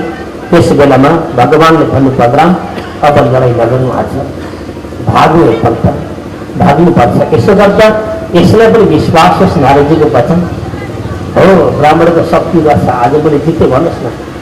उसलाई पनि विश्वास होस् न नारदजीको वचनमा सत्य हो। उनलाई पनि 18-17 भित्र हार्दा विद्यार्थीको मन प्रफुल्ल होस् अलिकति भएको सत्यलाई पनि कोही कोही बेला खुसी नदिनुपर्छ। यो कति हो वन्दे भगवान् बलराम र कृष्ण भाग यस्तो गरिदिनु भयो। स्वास्थ्य यता दक्षिण पूर्व लागिदिनु भयो। कालीवन मरिगयो। ब्राह्मण से जरासन्धले खेल्दै गयो। भाग्नु भन्दै गयो। परन्तु भगवानको छायाको जो उता भगवान् त सडक आउन फर्केर माथि मथुराको अट्टालिया बसेर हेर्नुभयो। कहाँ गएको रहेछ अब उसले त्यही छाया थियो। मायाले छप्प छोपिदिनु भयो। छाया गयो कृष्ण भगवानको सत्य सम्झिँदै खेल्दै गयो। तल गयो। टाढा गएपछि भगवान्को छाया कहाँ पऱ्यो बन्दी एउटा पहाडमाथि चढ्दियो। सेनाहरू वरिपरि खेला भने राख्छन्। घेर हालिसके पश्चात गएर जरासन्ध पनि लु यहाँबाट भाग्ला कतै अब घेराउ लगाओ वरिपरि र पहाडमा लगाइदियो आगो। सेनाले घेराउ गरी सुकेको घाँस भएको पहाड थियो लगाइदियो आगो। सारा हेर्दै क्षणभरमा त्यो पहाड भस्मीभूत भएर सबै केही भएन। बाँकी त्यहाँ केवल पहाडको माटो भन्दा मात्र रह्यो। अरू सबै गरेपछि जरासन्धले भन्न सोच्यो कृष्ण भनेर मरुवायो। सही के चढेको थियो आगो लागिसक्यो। नारदजीले भनेको ठिक रहेछ। घरको कामधन्दा सजिलो हुन्थ्यो भन्द्रा होला तर भोलि खुट्टा मारा पर्छ भने बिर्सिन्छ बिचारा बिचारा। देवराज बैठालेको जग्गा तत्तामा बेसिरहेको रामचन्द्र भगवान्ले भयो। राम भन्दै भगवान्ले विचार गर्नुभयो अब मैले पनि विवाह बन्धन बाँधिनुपर्छ। गृहस्थ जीवनलाई अपनाउनुपर्छ।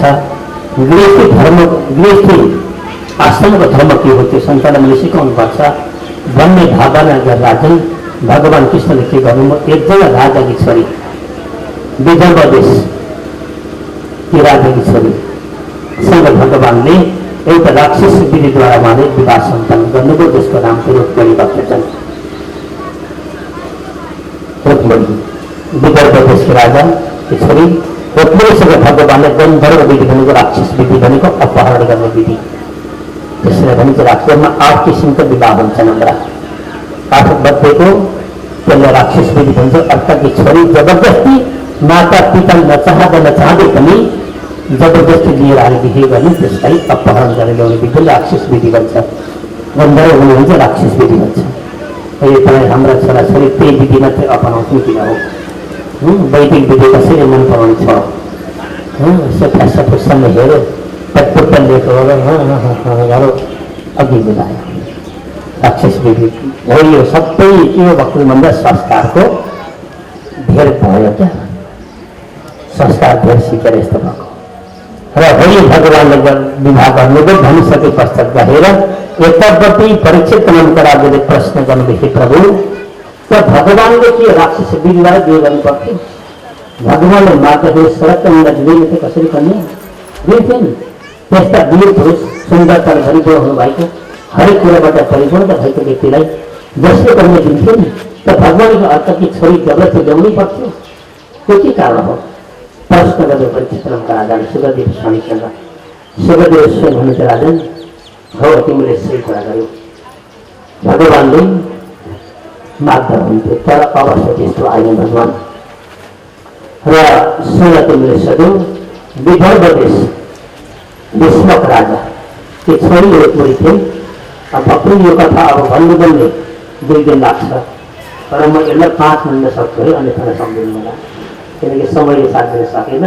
र विदर्भ देश भीष्मक राजाकी छोरीको रुक्मिणी उनका 4 दाजुभाइ थिए, दाजु थिए, कान्छी छोरी रुक्मिणी थिए, अति सुन्दरले भरिपूर्ण भएकी। यसरी यही सम्झ्यौँ हामी रुक्मिणी कोटीमध्ये लक्ष्मी थिए, कृष्ण भनेको विष्णु हो, लक्ष्मी र विष्णु।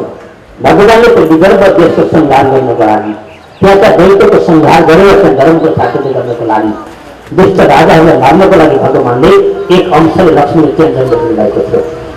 आफू विष्णु भएर कृष्णको स्वरूपमा त्यहाँ जन्म भएको थियो र त्यो सम्बन्ध काल नगरी त्यहाँका राजा नभर्ने भने तिनीहरू काव्य भगवानको विधान नाटक भनौँ न लीला गरेको मात्रै भगवान त्यो बुझ्नुपर्छ। त्यसले गर्दा रुक्मिणीलाई भगवानमा जन्म दिनुभयो। जब रुक्मिणीको जवानी अवस्था आयु विवाह गर्ने बेला भएपछि राजा भीष्मकले विचार गरी छोरासँग सल्लाह गरी रुक्मीसँग रुक्मी रुक्माङ्गत नाम गरेको हुन्छ छोरा थिए।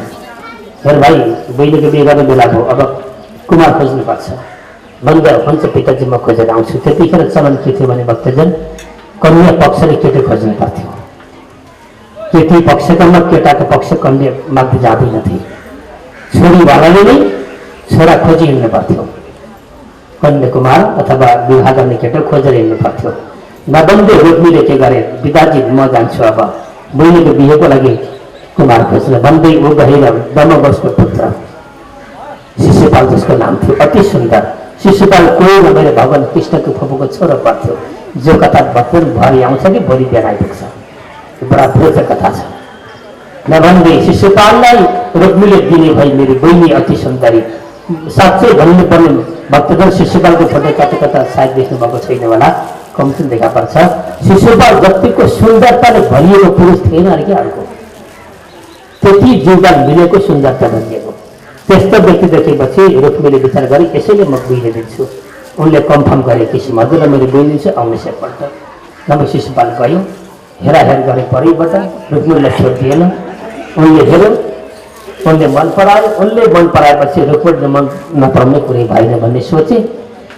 कन्फर्म भयो, तिथि मिति तोक्यो अरे शिशुपाल गयो, सुन्दर कन्या भेटे भनेर उता तयारी गर्दै थियो। त्यसको भोलिपल्ट नारदजी कहाँबाट पुग्नु भएछ र विदर्भ देश राजाका जो राजा भीष्मक थिए उसँग वार्तालाप गर्ने क्रममा रुक्मिणी पल्ला कोठामा थिए। सुनि भगवान कृष्णको व्याख्या भगवान नारदजीले गरिदिनु भयो। राजन संसारमा मान्छे होस् त कृष्ण जस्तो होस् न, पुरुषार्थ हो त त्यस्तो होस् न, सुन्दरताले भरिपूर्ण होस् त त्यस्तो होस् न, यो भावना यस्तो व्याख्या बढाइ गर्नुभयो कृष्णको नारदजीले। मानौँ त्यो सुन्दै मान्छे मोहित हुने खालको, त्यसलाई सुनिबित्त पुरुष देखिन पाउनु, त्यसलाई पाइहाल्न पाउन्थ्यो। त्यस्तो व्याख्या गर्दा गर्दा गर्दा गर्दा गर्नु भक्तजन एकछिन बस्ने आरतीको बेला भइहाल्यो।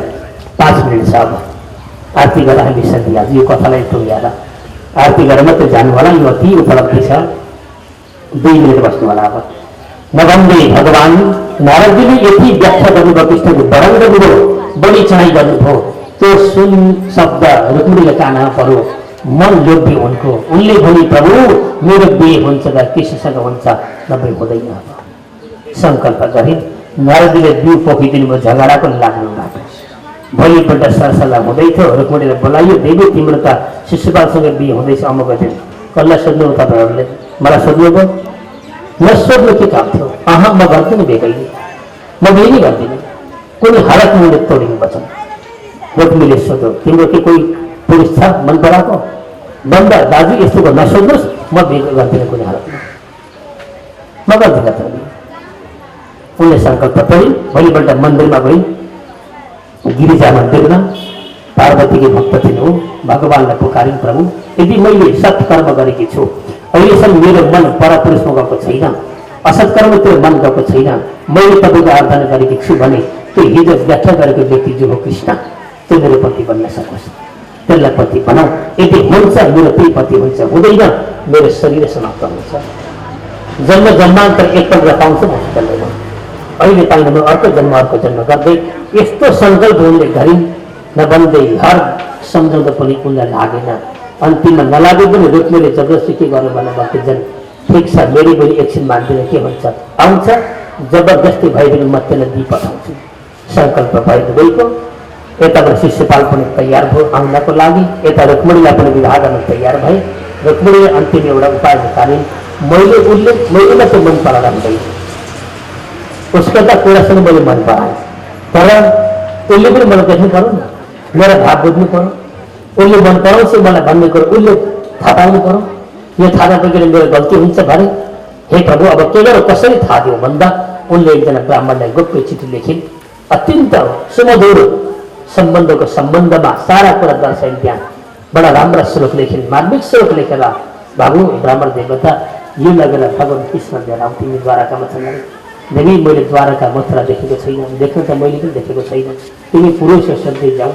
ब्राह्मण गई योगमा अहिले तानेर ब्राह्मण उही पुऱ्याइदियो भोलिपल्ट। भगवान्लाई थाहा थियो रुक्मिणीको मनमा उज्याउने भगवान् नै हो, नारदजी पठाइदिने भगवान् नै हो, ब्राह्मण बोलाउने भगवान् नै हो, रुक्मिणीलाई चिठी लेख्न आउने ईश्वर नै उही कृष्ण हो, एउटा निमित्त मात्रै हो। ब्राह्मण टेम्पलका पुगे चिठी लेखे भगवान्लाई प्रभु। भगवान्ले सोध्नुभयो तिमी को भन्दा प्रभु म को हुँ त्यो सोध्नुभन्दा पहिले पत्र हेर्नुहोस् सबै थाहा हुन्छ एकैचोटि। पत्र हेर्दा सरल पढ्नुभयो प्रभु। उसले सारा कुरा दर्शाइदिनु भयो। हजुरको सुन्दरताको वर्णन प्रभु मैले कहाँबाट सुने, मेरो मन यस्तो क्षिप्त भएको छ।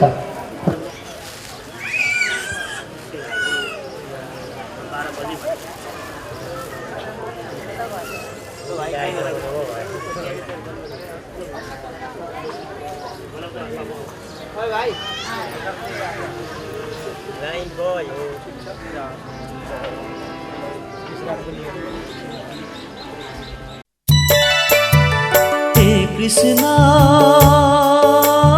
मलाई मिठो बन्सी सुनाइदेऊ न, तिमीलाई मात्रै होइन त्रिलोकै थर्काइदेऊला। हे कृष्ण मलाई मिठो बन्सी सुनाइदेऊ न, तिमीलाई मात्रै होइन त्रिलोकै थर्काइदेऊला। हे कृष्ण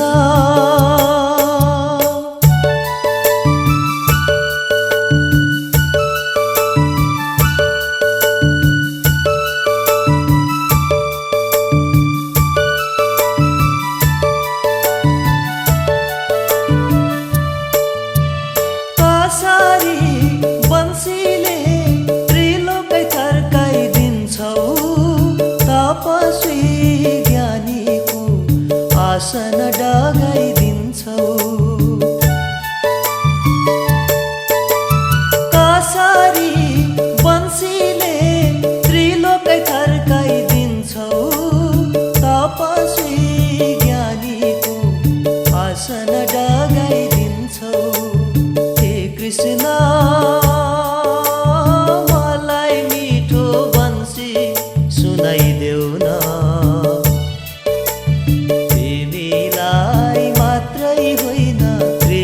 थर्काइदेऊला। हे कृष्ण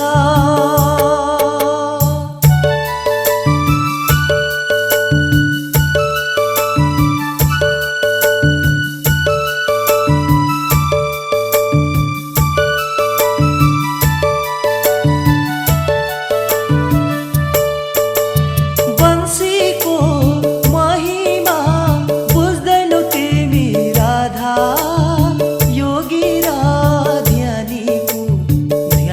पार्छ बाधा।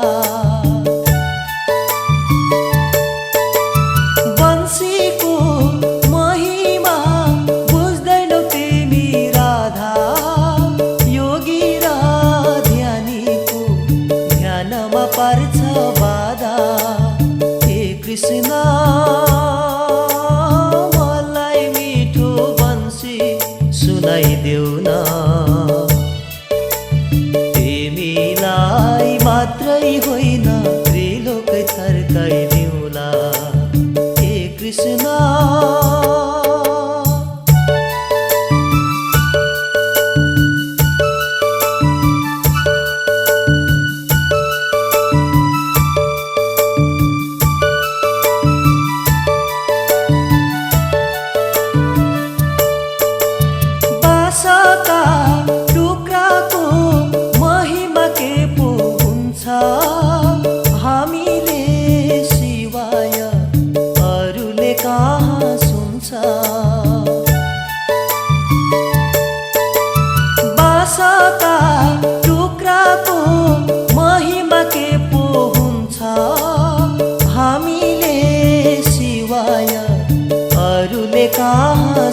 हे कृष्ण मलाई मिठो बन्सी सुनाइदेऊ न तिमीलाई मात्रै होइन त्रिलोकै थर्काइदेऊला हे कृष्ण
हाँ बुवा भन्नुहोस् त कहाँ जानु गरी आज म त्यहाँ पल्ला घरको छोराको जन्त जानु पर्यो नगए भएन जन्त जानुपर्नेछ त्यसैले एउटा कुरा याद गर त सानै छ तर बुद्धि छैन खाना खाँदाखेरि टोपी झिकेर कोटा गोजीमा हाल्नु बिर्सेलास् हराउँछ भात खान बस्दा टोपी झिक्नु टोपी खोले खाने छ भने पहिला भक्तजन अहिले त जुत्तासँग खाना ताल्नु त होइन, अब टोपी अहिले जुत्ता पनि भ्याइँदैन, उठी उठी खानुपर्छ, अहिले त बस्न नि भ्याइँदैन। उता फोनको घन्टी बज्छ, उता कताबाट के आउँछ, व्यापारी मान्छे व्यस्तता छ, उठी उठी खाएर हिँड्नुपर्छ। उहिले त्यस्तो चलन थियो, टोपी झिकेर खाने चलन प्राय छ कता कता अहिले पनि। र बाबुले भने तेरो बुद्धि छैन त, सानै छस्, केही जान्दैन, ढङ्ग छैन तेरो, यसले गर्दा खाना खान बस्दा टोपी झिकेर बाबु गोजीमा राख्नु है, पोताको गोजीमा हराउला भनेर ती 100 वर्षका बाबुले 80 वर्षका छोरालाई के सानो देखेको हुन् त? के त्यसलाई थाहा छैन टोपी हराउँछ भन्ने कुरो? त हरा भने उसरी किन्नुपर्छ नि। 80 वर्षका छोरा ती बाबुको लागि सानै थियो भने प्रभु हो यस्तै हो, म बडा बलवान छु, मलाई थाहा छ, म कृष्ण होइन, संसारको अधर्म नष्ट गर्न, दैत्य संहार गर्नको लागि, पृथ्वीको भारलाई हल्का गर्नको लागि स्वयं पूर्ण ब्रह्ममा म एउटा मानव शरीरमा आएको छु। तर मेरा माता पितालाई त भाव छैन, उनीहरू देख्नुहुन्छ हाम्रो छोरो सानो छ, कलिलो छ, यसलाई कसरी दुःख दिन्छ कि केही गर्छ कि भन्ने डर त्रास हुन्छ। यसले गर्दा हजुरलाई मेरो माता पिता सम्झेर हजुरलाई राज्य लियो भनेर भगवान श्रीकृष्ण 2-4 जना योद्धाका साथमा रथमा चढ्नुभयो। भगवानको सारथीको नाम थियो राजन, दारुक नाम गरिएको, अत्यन्त शिवपाली रथ हाँक्नको लागि भगवानले भन्यो बाबु यस्ता प्रकारले रथ चलाऊ, शिशुपाल पुगेर केही क्षण मैले पुग्नुपर्छ। कहाँ द्वारका, कहाँ विदर्भ विश्वक्तजन, कहाँ पटनाबाट गएको थियो त्यो शिशुपाल, हालको पटना, दमोगसको पुत्र रुक्मिणीसँग विवाह गर्न नबन्दै उतापट्टि रुक्मिणीको घरमा विवाहको माङ्गल्य कार्य सुरुवात भयो। प्रातःकाल गुरु पुरोहितहरू आउनुभयो, अभिस्थापना पद्धतिद्वारा पूर्वाङ्ग कर्म गरियो। माथि कोठामा गएर सखीहरू गए रुक्मिणीलाई सिङ्गार पटा गर्नको लागि। एकछिनपछि सबै कर्म सकिसकेपछि शिशुपाल पुगे विशाल बरियतका साथमा, विभिन्न ध्वनि यन्त्र आदि बजाउँदै विभिन्न किसिम बाजा गाजाका साथमा। र उनले थाहा पाउनु नथीबाट मलाई विवाह गर्न पापिष्ट आयो, परन्तु मैले पठाएको दूत नआयो फर्केर, न ब्राह्मण आयो, न भगवानले थाहा पाउनु भयो भने थाहा भएन। हे प्रभु अब म के गर्नु, कसो गरौँ? मैले सङ्कल्प गरिसकेँ, यदि हुन्छ त मेरो पति कृष्ण हुन्छ, हुँदैन त संसारमा कोही मेरो पति हुनेवाला छैन। आज मेरो सङ्कल्प पुरा हुन्छ कि हुँदैन, यही सशङ्कित हुँदै रुक्मिणी चिन्तितमा थिइन्। नबन्दै सखीहरूले भक्तजन के गरे, सिङ्गार पेटर गरे। तलबाट शिशुपालको आवाज गयो अथवा अरूको आवाज गयो, बेहुली निकाल, स्वयंवरको बेला भयो, सिङ्गार पेटर सकियो, निकाल्न आँटियो, भगवान तर जाँदै हुनुहुन्छ। भगवानले माया पठाइदिनु भयो, रुक्मिणी एकछिन पखाई म आउँदैछु, तिमी तल झरिसक्दा शिशुपालले तिमीलाई स्वयंवर गरिसक्छ, त्यसपछि ममा तिम्रो भाव हुँदैन।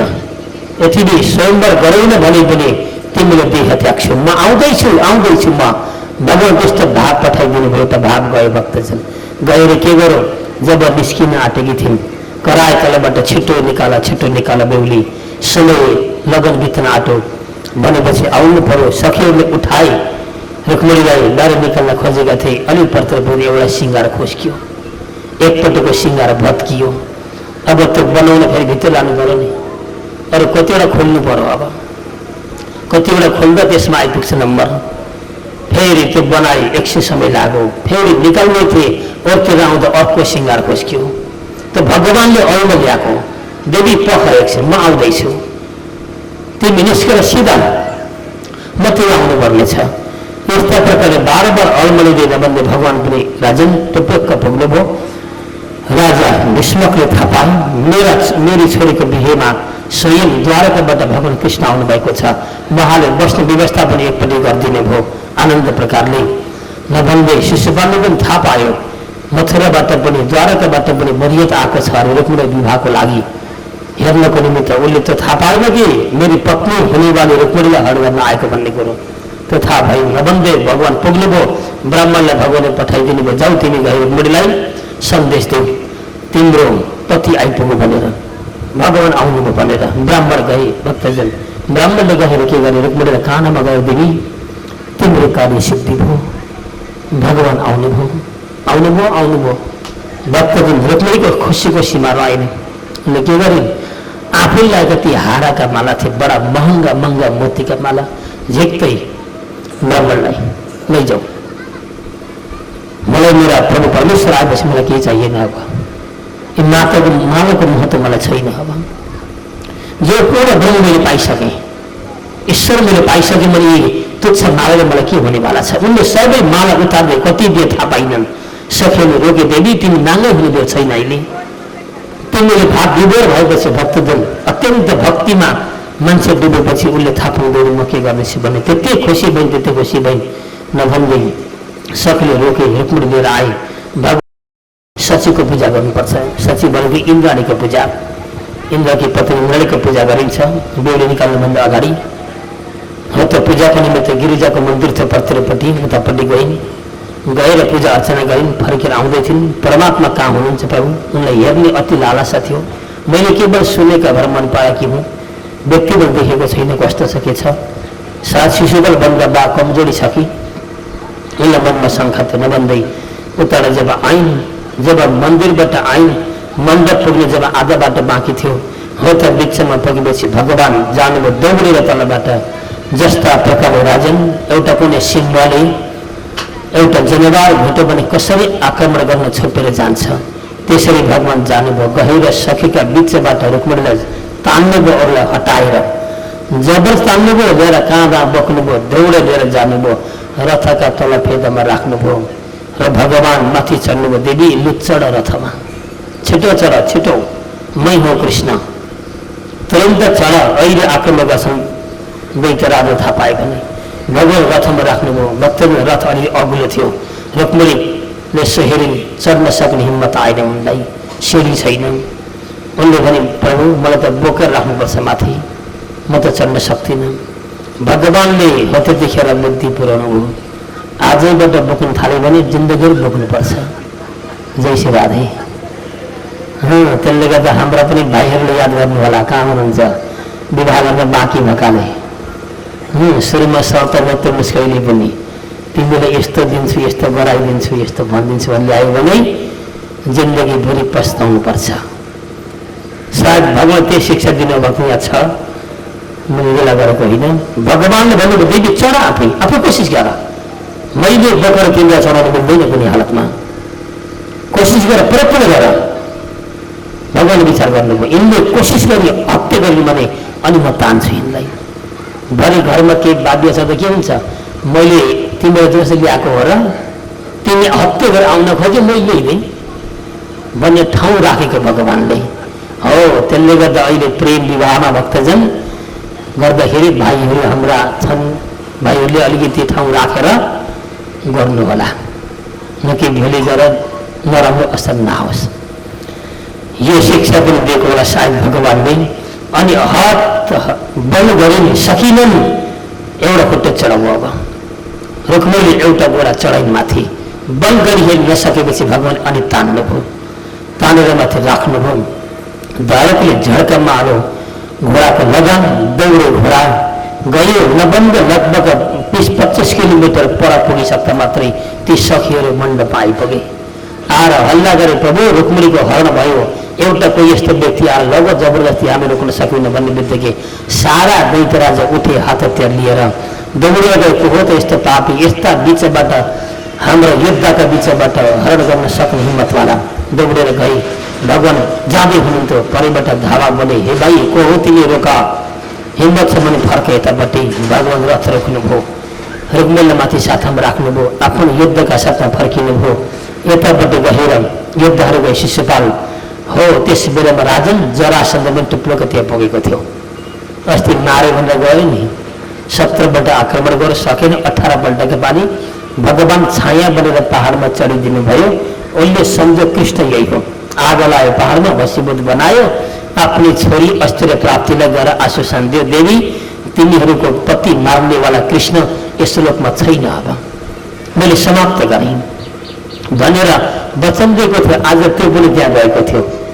रुक्मिणी उसको साथी पर्थ्यो, सम्बन्धित व्यक्ति पर्थ्यो र आफ्नै साथीको बहिनीको बिहेमा जरासन्ध गएको थियो। शिशुपाल, विद्यन्द्रवक्त्र, यी विशाल विशाल राजाहरू राजन त्यहाँ गएका थिए। सबैले धावा बोले, भगवान् फर्किनु भयो। फर्केर लडाइँ चल्यो, अन्त्य भगवान् एक एक गर्दै सबैले समाप्त गर्नुभयो। कोही जीवित रहेन, सबै मरे। अन्तमा शिशुपाल बाँचेर फर्क्यो, जरासन्ध बाँचेर फर्क्यो, उसलाई मार्ने बेला भएको थिएन। फर्केर आयो। आएपछि शिशुपालले के भन्यो रुक्मिणीलाई, रुक्मिणीको दाजु रुक्मी तिमीले वास्तवमा मलाई आफ्नै बहिनी दिन बोलाएको होइन रहेछ, हाँसी मजा उडाउनु बोलाएको रहेछ। अर्कैलाई दिन तयार पारेर एउटा नाटक गरेर मलाई चाहिँ हाँसीको पात्र मजा गर्न आनन्द लिनको लागि बोलाएको रहेछौ। यसको बदला म लिएर छाड्नेछु। आज मेरो कति बेइज्जत भयो। तिम्रो बहिनी बिहे गर्न आयो, तिम्रो बहिनी अर्कालाई दिई पठायो तिमीले, म खाली फर्किनु पर्दैछ। मैले याबन्द ठुलो बेइज्जती मेरो कहीँ हुन्छ? यसको बदला म लिन्छु भनेर अत्यन्त क्रोधी भएपछि रुक्मीले जुरुक्कै उठ्यो, घराको पानी सङ्कल्प गरौँ, दिन मन यज्ञ मण्डपको घराको शिशुपाललाई भन्यो, राजकुमार बस्नुहोस्, म पनि रुक्मी हुँ, भीष्म देशको राजकुमार हुँ म। यदि मैले गएर कृष्ण मार्न सकिनँ, त्यसका योद्धा सबै समाप्त गर्न सकिनँ र बहिनी फर्काएर तिमीलाई दिन सकिनँ भने मैले यी कसम खाएँ, आजबाट यो राज्य म टेक्दिनँ। उत्तर नदी भन्दा यता म आउँदिनँ, कुण्डिल नगर भन्दा यता आउँदिनँ, म पारिनु बस्नेछु। यस्तो सङ्कल्प गरौँ। दौडेर गयो। गएपछि भगवान् जाँदै हुन्थ्यो, परेबाट धावा बोले, हे भाइ पख, हिम्मत छ भने फर्की यतापट्टि, मेरी बहिनी त्यतिकै जान पाउँदैनस्। भगवान् रथ रोक्नुभयो, फनक्क फर्किनु भयो। आक्रमण भयो, डरलाग्दो सबै सेना मरे। अन्तिममा रुक्मीले च्याप्प भोगन समाप्त भयो। समात्र मारसँगले पिटाइ गर्नुभयो। कुर्ता कुर्ता लोडगाउनु रुक्मी हेरिराखेको थियो रथबाट। आफ्नो दाजुको अन्तिम अवस्था भयो, मर्न आँट्यो बिचरा, मूर्छा परिसक्यो। भगवान् कुर्ती हुनुहुन्छ, दण्ड दिँदै हुनुहुन्छ। त्यतिखेर दया लाग्यो रुक्मीलाई, प्रभु माफ गर्नुहोस्, जे भए पनि मेरो माइती हो, मेरो दाजु हो, जीवित छोडिदिनुहोस्, मृत्यु नदिनु होला। आग्रह गरेपछि भगवान्ले के गर्नुभयो, चटक्क छोडिदिनु। बोले भाइ जा गरी खा, अब के गर्छस्, अब सम्बन्धित परिस, तेरी बहिनी म लाँदैछु, मारिहाल्न मैले सकिनँ, हम जेसुकै ठान जा। कुर्ता कुर्ता गरे, जेसुकै ठान भनेको जेठान भएको अरे के त्यसको अर्थ। कुट्टी पनि कुट्टी, जेसुकै ठान भने जेठान भएको अरे। जेठान जेठान भन्ने श्रीमतीको दाजुले के भनिन्छ, जेठान। र भन्दै भगवान्ले परास्त गर्नुभयो, चारपट्ट मोडिदिनु मोडीपट्टि, अन्तिम अवस्थाबाट छोडिदिनु भयो। भगवान् त्यहाँबाट लाग्नुभयो आफ्नो द्वारकातिर। रुक्मी राजन त्यहाँबाट आफ्नो नगर जान सकिने सङ्कल्प बोलेको थियो। त कुण्डिल नगरदेखि नदीदेखि वारीपट्टि बस्यो, एउटा गौ मानवतिर बस्यो। शिशुपाल फर्केर गयो। शिशुपालले धावा बोल्यो, हे कृष्ण, यसको बदला म लिन थाल्छु तँलाई। जसरी मेरी हुनेवाली पत्नी अपहरण गरिस्, तेरो पनि यसको बदला म लिनेछु भन्दै गएपछि राजा आफ्नो नगर तबतिर बचेका जति मरेका मरिहाले। रेतपट्टि भगवान्ले के गर्नुभयो, द्वारका आएर भोलिपल्ट शुभ लगन, शुभ मुहुर्त, शुभ समयमा रुक्मीका साथमा भगवान्ले पानी ग्रहण गर्नुभयो।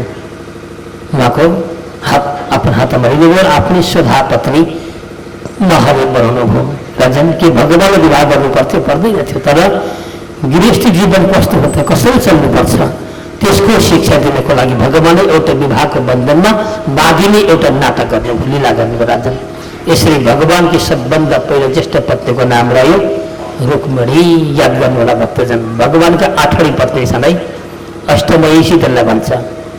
र वही 8वटा पत्नीको नाम कण्ठ गर्न सक्नु भए माताजीहरूले भने पति पत्नीको झगडा कदापि हुँदैन।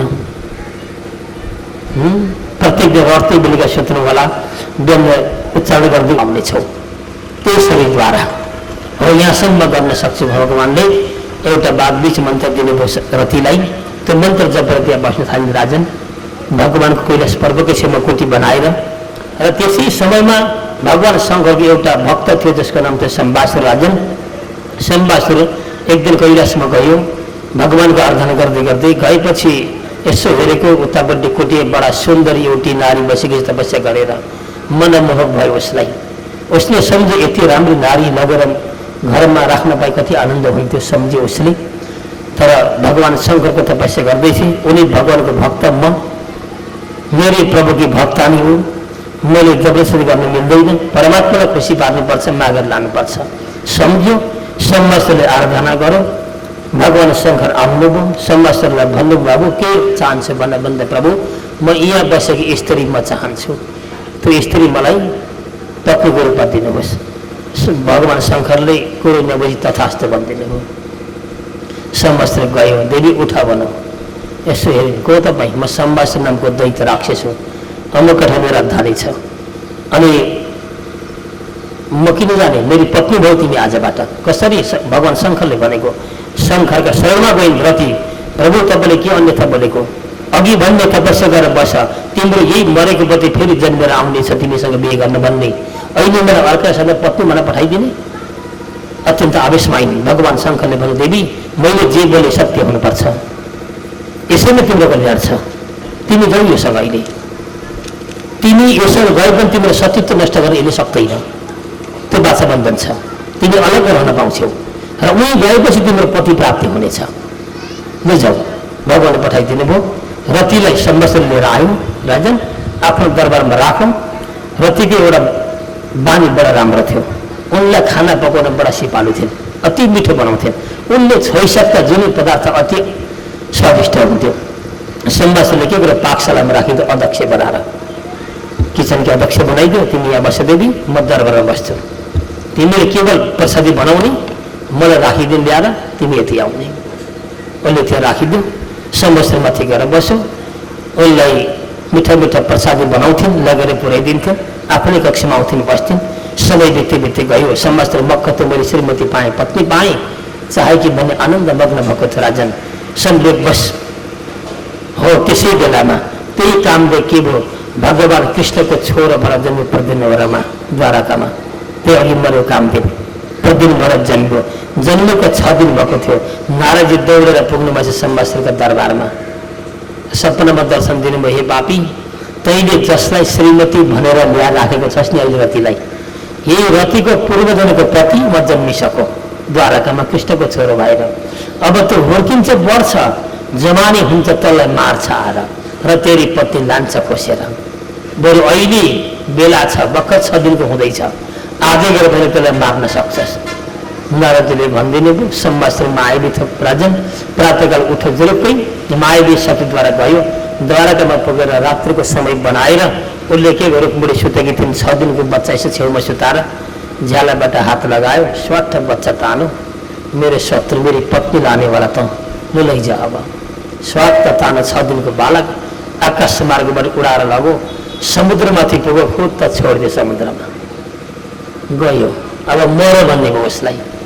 समुद्रमा खस्यो त्यो बालक, परन्तु भक्तजन दैवको कृपा मर्न सकेन। एउटा ठुलो माछा यसो गरेर बस्यो त खोप्लोको मुखमा पसेको, स्वाद त मिल्दो माछाले जिउँदै। त्यसैको भोलिपल्ट सम्वत्सरका माझीहरू माछा मर्दै नदीमा गए, जाल हाने, त्यो माछा पनि परदेशमा लिएर गए। ती माछा कहाँ पुगे? पाकशालामा पुगे। अध्यक्ष को थियो? रति महारानी थिइन्। माछा सबै उनलाई दियो। उनले माछा चिर्दै गइन्। चिर्दै गएपछि एउटा माछाबाट भेट्यो बडा सुकुमार बच्चा, अति राम्रो, जिउँदैछ, सास भर्दैछ, आँखा हेर्दैछ, दया लाग्यो। उनले बच्चा झिकिन्। उनले मनमा सङ्कल्प गरिन्, प्रभु मेरा पति कहिले मरे, अब कुन जन्म कहिले पति आउने हुन्, तपाईँले मलाई आज कृपा गरेर मलाई सन्तान दिनुभयो, मेरो छोरो भयो आज, यसलाई म छोरा भनेर पाल्छु भनिन्। त्यही आफ्ना कक्षमा राखिन्। अरू काम गर्दै गइन्। विभिन्न रसहरू खाइन्, उसलाई विभिन्न किसिमका तान्त्रिक विद्याका रसहरू पिलाइन्।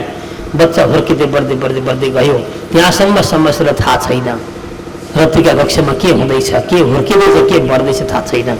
संवेगवश एक दिन रात्रि सपनामा नारदजी फेरि दौडेर त्यहाँ पुग्नुभयो र भन्नुभयो, हे देवी रति, तिमीले जसलाई आफ्नो छोरो भनेर पालेकी छौ, अहिले सन्तानमा छोरो देखेकी छौ, तिम्रो त छोरो होइन, को हो त? तिम्रो पति हो, पूर्व जन्मको कामदेव हो। यसलाई मार्नको लागि मैले नाटक गरेको थिएँ। यही सम्वत्सरले राति गयो रुक्मिणीका दरबारमा, उहाँबाट खोसेर ल्यायो, समुद्र फ्याँकेको थियो, माछाले खाइदियो। त्यही माछा तिमी ठाउँमा आयो, तिमीले माछा टुक्र्यायौ, बच्चा भेट्यो र सन्तानको रूपमा छोरा सम्झेकी छौ, तिम्रो छोरा होइन। यसलाई पति भावले सेवा गर, तिम्रो पति हो, यसलाई तुरन्त बढाऊ, हुर्काऊ, विभिन्न योग साधन सिकाऊ, शक्तिशाली बनाऊ, दुवैजना समर्थवान भएर सम्वत्सरको वध गर, सारा दैत्य मारेर फर्केर जाऊ। नारदले यति कुरा बताइदिनु भयो, लाग्नुभयो। भोलिपल्ट उठेपछि रतिले के गरिन्, प्रद्युम्नको सेवा गर्ने क्रममा भावलाई बदलिन्। हिजोसम्म पुत्रको भावले सेवा गर्थिन्, आजबाट सेवा गराएको क्रम उल्टो भइदियो, अर्कै भावले सेवा गर्न थालिन्। प्रद्युम्न हुर्किसकेका थिए, उनले भने माताजी तपाईँले के गरेको आज मलाई? हिजोसम्म तपाईँको भाव बोली चाल अर्कै थियो, आजबाट अर्कै भयो भन्दा प्रद्युम्नको उनले मुख थोनिदिन्, हजुर मलाई माताजीलाई भन्नुहोस्, तपाईँकी माता होइन म, तपाईँकी धर्मपत्नी हुँ म। यो कसरी सम्भव हुन्छ भन्दा रतिले सबै कहानी सुनाइन्। त्यहाँ तपाईँ यस्तो हो, म यस्तै हुँ, यसरी मर्नुभयो, यहाँ पुग्नुभयो, यसरी ल्याएको तपाईँलाई सबै कहानी बताएपछि रति महारानीले अनि उनलाई योग सिद्ध योग विद्याहरू सिकाइन्, विभिन्न किसिमको रहस्यहरू खुवाइन्, छिटो छिटो उनले बढाइन्। नबन्दै जब जवान हुनुभयो प्रद्युम्न बलवान भएपछि अनि दुवैजना समर्थवान भएर राजन सम्मासुरमाथि आक्रमण गरे, सम्मासुरलाई समाप्त गरे, उसका दैत्य राजाहरू अनुयायीहरू समाप्त गरेर राजन भगवान प्रद्युम्न आफ्नै पत्नी रतिका साथमा त्यहाँबाट निस्किनुभयो, सम्मासुर राजधानीबाट पार पाउनुभयो, त्यहाँको सबै सम्हार गरेर फर्किनुभयो। फर्केर रुक्मिणीको दरबार द्वारकामा आउनुभयो। रुक्मिणी भक्तजन 1-2 महिनासम्म विलाप गरेर बसिन्, छोरो हरायो। भगवान पनि सारा खोज यस्तो गर्नुभयो, देवी अब आश नगर, छोरो आउँदैन तिम्रो, मरो, कहाँ गयो मलाई पनि थाहा छैन, अब के गर्छ, तिम्रो रहिरहेछ, 6 दिनसम्म तिमीले पाले हुर्कायौ, कर्म यस्तै रहेछ, चिन्ता नगर भन्दै भगवानले सम्झाइसक्नु भएको थियो। नभन्दै आज 25 वर्षमा हराएको 6 दिन, जन्मेको 6 दिनमा हराएको छोरो 25 वर्ष बिहे गरेर बुहारी लिएर आउँछ घरमा। कति आनन्द भक्तजन, त्यस्ता हाम्रो छोरा हुन् त। माता पिता कति आनन्द हुन्थ्यो, न हुर्काउनु न बढाउनु।